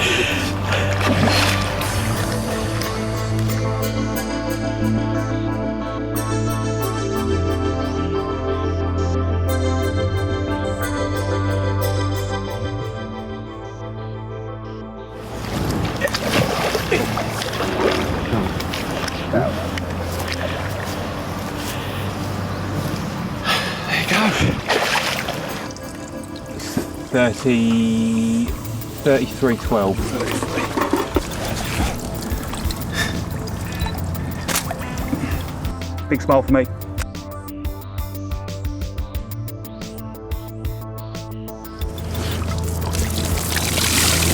Now please stay calm for a minute, darling, and go back. That's it.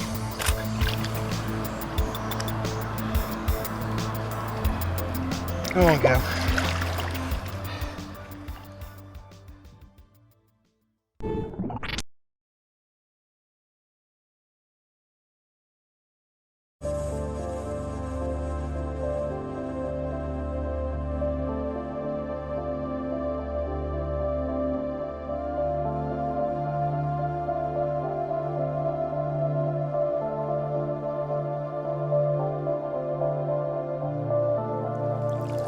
Well, what a beautiful fish. This is Basil from Church Lake in Essex, and at £30 8 ounces, I'm seriously made up. I had 2 or 3 beeps on my sirens and I ran straight over there. Now, with a lot of indicator systems on the market, you'd ignore that sort of small number of beeps, probably wind or undertow or a bit of weed on the line. But with the sirens, when I get a beep, I know it's because something's genuinely happening out there. I'm gonna get this slip back and just have a quick chat to you about the sirens. What a beautiful fish.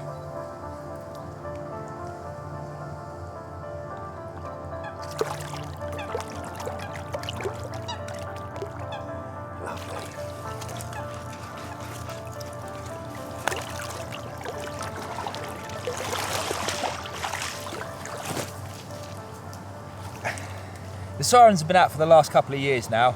I've been lucky enough to use them for about the last 4 years, so I've been there since right from the early days of the testing and development.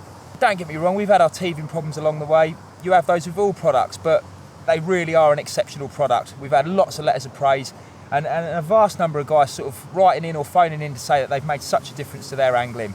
Why? It's down to the sensitivity system that we use inside.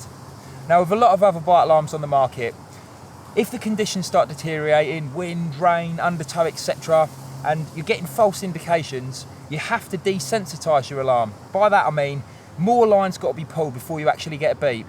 Now, in the instance of a fish picking up the rig, sucking and blowing on the spot, there is a chance that it can get rid of the lead without you even knowing you've had a beep on other indicator systems on the market, because you've had to desensitise them so much. Not with the sirens. I can always fish at maximum sensitivity. That means whenever that lead moves or as soon as the fish picks up the rig, I know about it. And I don't have to listen to all those annoying beeps in between my takes. If you haven't looked at them already, check out the sirens, guys. They really are a pucker bit of kit.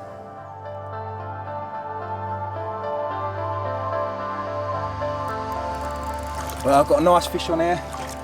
It's a really beautiful carp.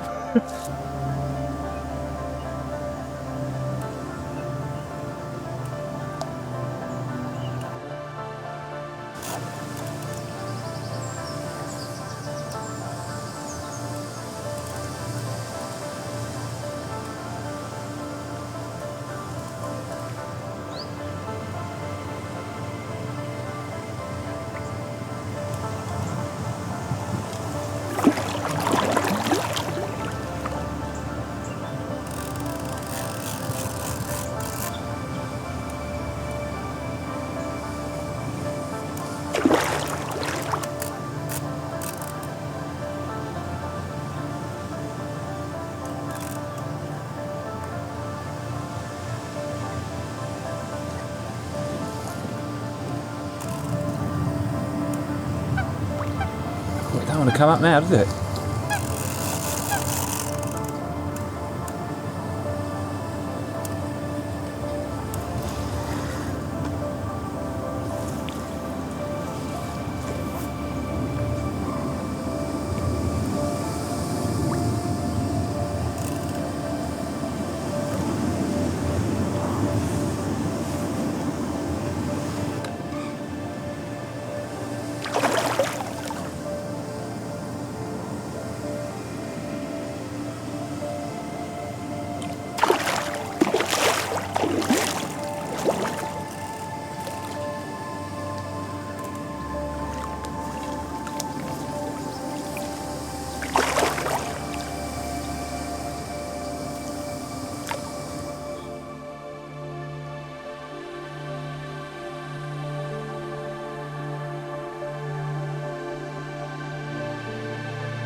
38.4.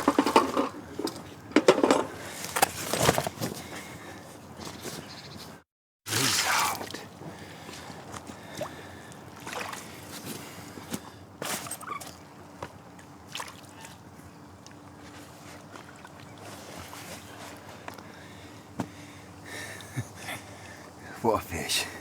38.4. Such an impressive carp. I certainly can't claim that the reason I caught this is because I'm so organised, but I can be sure it's helped. I'm going to get this one slipped back, and as I said, I'm going to go and sit by the bivvy and run you through some of my favourite bits in the Box Logic range.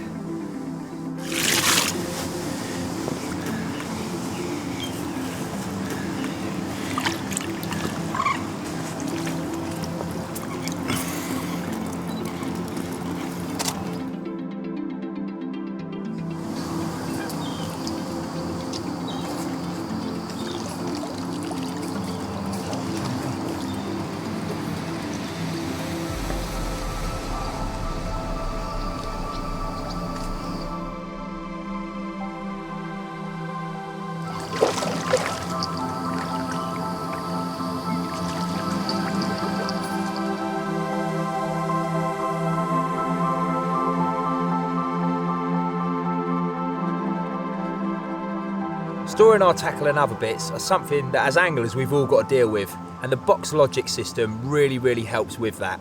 It's a large range that caters really for any angling sort of requirements. I'm going to kick off with the TT Rig Station. It's our blockbuster product within the Box Logic's range. It's a large dedicated tackle box with legs that can double up as a bivvy table. There's bolt-ons that can go on the side, a needle box and a critical balancing tank so you can test your rigs close to the swim.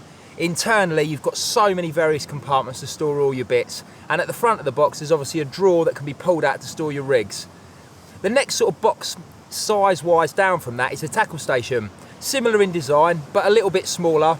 You've got two drawers underneath that you can whip out, again to store bits inside. You've got a large area within the tackle box itself that's broken up into various compartments that you can configure to your own design. And there's also the ability to use it as a bivvy table, in that it has got legs that fold out. And the final large box within the Box Logic's range is a bivvy box table. It's been specifically designed around the medium tackle box. Again, it doubles up as a bivvy table. The tackle box can be stored inside it, and there's also a drawer to the right hand side to keep other sort of accessories and bits and bobs in. That's the larger boxes required, but as well as that we do two standard boxes. One medium box, one large box. Bog standard tackle boxes, but built to a high quality, and they will last. There's also various smaller boxes and accessories that can fit inside any of those larger tackle boxes that I've just described. We also do a couple of bivvy tables. The first one, the bivvy table, it is just that. It's a great little table to fit inside your bivvy, but it's a little bit more than that. Just like the TT Rig Station, you can also build bits onto the side of this, one being the critical balancing tank and the other a needle box. On the front of the bivvy table, there's also rig retaining loops where you can keep ready-tied rigs in a nice, easy, accessible place for when you want to change your rig, maybe after catching a fish. As well as the sort of bog standard size bivvy table, we've also got the bank table. You could get a TV on it, you could eat off it. I do a lot of sort of general fishing and it's great for putting numerous bait boxes on it and the like. With all that said, I really should talk about what I like to use, and I like the Softbox XL, and I'm going to show you just why now. So this is it, the Softbox XL. We also do a smaller version, just a standard softbox, but for the amount of bits I take, I've had to use this larger one. If we open up this first compartment, you can see I've got everything nicely organised inside. I've got my PVA, I've got my needle box with all my needles inside, hair stops, etc. Lots and lots of other baiting tools in here, hook sharpeners, scissors, forceps, leathermans. On this side here, I've got all my hooks. They fit nice and neatly in there. Some PVA tape, etc. And then over here I've got various small compartment boxes, some slim, some shallow, and here I've got the chod box, which I'm sure you've probably seen before. Great little box for keeping your chods all nicely, neatly curved inside. Some of the other smaller boxes, they've got various compartments, and it's really about you configuring it to how you want. This is a 3 compartment slim, for example. I've got all my shrink tubing, my silicone tubing, etc. in that. Here we've got one with all beads in it. This is a shallow 6. Another slim one here, this is a slim 8. I've got all my swivels and my metalware, etc. inside, and it goes on. It just allows you to be so organised and efficient, really. You know, whether that's efficient in getting another rig back out on the spot because the fish are feeding, or efficient in just knowing where everything is when you want to tie a rig. If I flip over to the other side and unzip this compartment, first off we've got a rig board. Again, I can keep any rigs I wish to neatly and stretched out on this. And further here we've got a number of wallets. Now I use these as sort of a dumping ground when I'm changing a rig, maybe after a session or for the start of a new session, and I dump all my sort of old and unused rigs in here, and then when I get a spare moment I'll sort of strip them down and get the components off them of which I can use for future fishing. And then in the final compartment I've got a medium tackle box. If we open this up, I'll flip this around so you can see, I've got various hook links etc. in there, rig tubing and all those sorts of bits. That can be folded up, and then I've just got some lead core and stuff filtered down the side. So as you can see, one softbox XL, and I've got absolutely every item of terminal tackle I need with inside it. Not little pouches for this and that. Well, I say that actually, there is one more pouch I want to show you, and that's my dedicated leads pouch. This is the Lead Box Deluxe, and I tend to keep all my leads inside it just so they're not rattling about and smashing things up inside with the rest of my terminal tackle.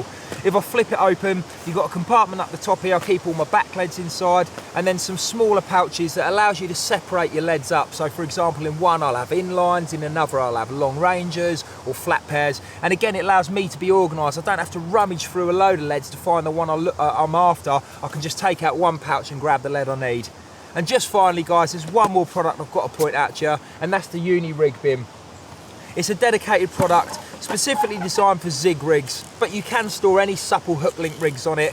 It just allows you to wrap any length of zig rig around it, put it under a bit of tension and then pin it in place. Great for zig rigs, great for long floater hook links. Sometimes I even wrap the odd wire trace around it in case I'm fishing the water where there might be the chance of a big pike. So all in all, a very versatile product indeed. As I said at the start of this piece with that beautiful carp, being organised is important in your angling, and for sure, if you can get yourself organised and understand and know where everything is, it'll help you put a few extra fish on the bank.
Looking back, it's been a great year. Hard work, but really enjoyed it. Enjoyed working and fishing with Alan especially.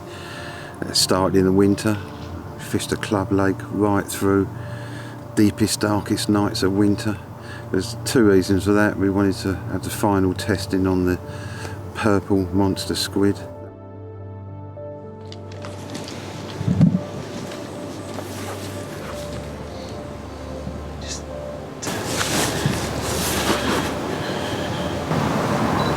This one.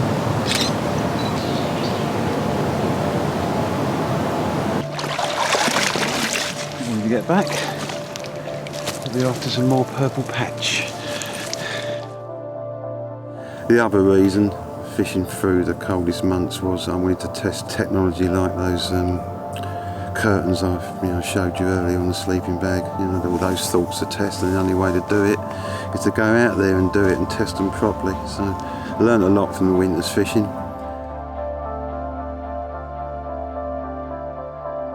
You got a carp? I think mine's bigger than yours. I hope it isn't, as they're your rods. Oh yeah, of course it is. I'll play mine. Pretty one. Yep. Well done, Alan. Look at this beautiful linear. I've got a nice little stock here.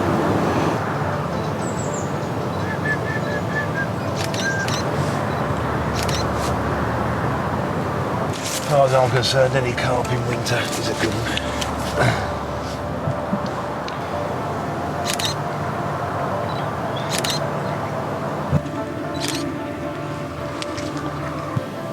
Cold winter's carp. Outside. Tilt his tail up. Got water on your face. I'm getting showered here. Awesome winter brace, look at that. Two beauties. With water running down my nose.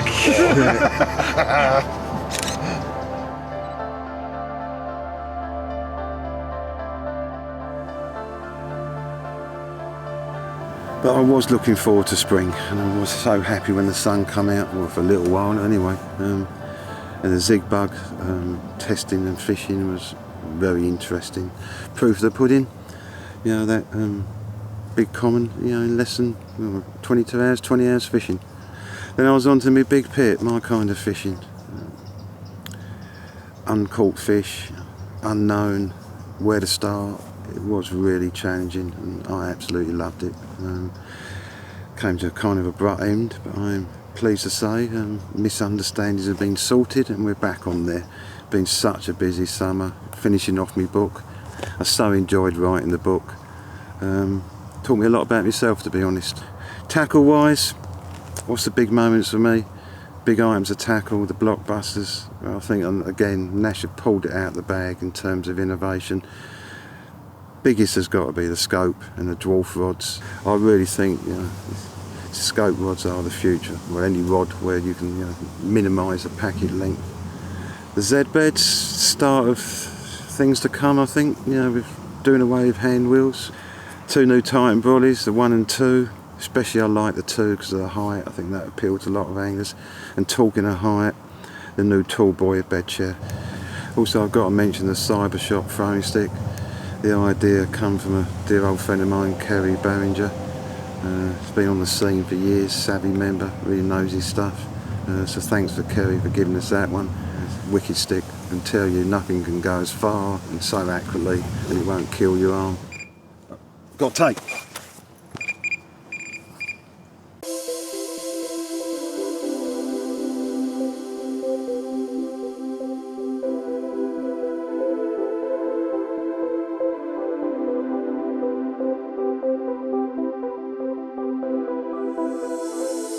Well, I was just about to go home. Done enough of this filming. I'll go and get a tape. What a lovely way to end. First session on the church for 2 years.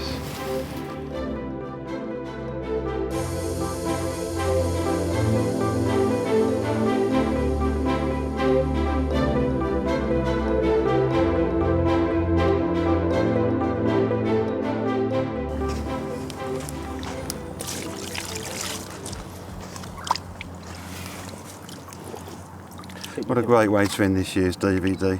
We've just been looking at this fish actually, we don't recognise her. She's a bit lively too.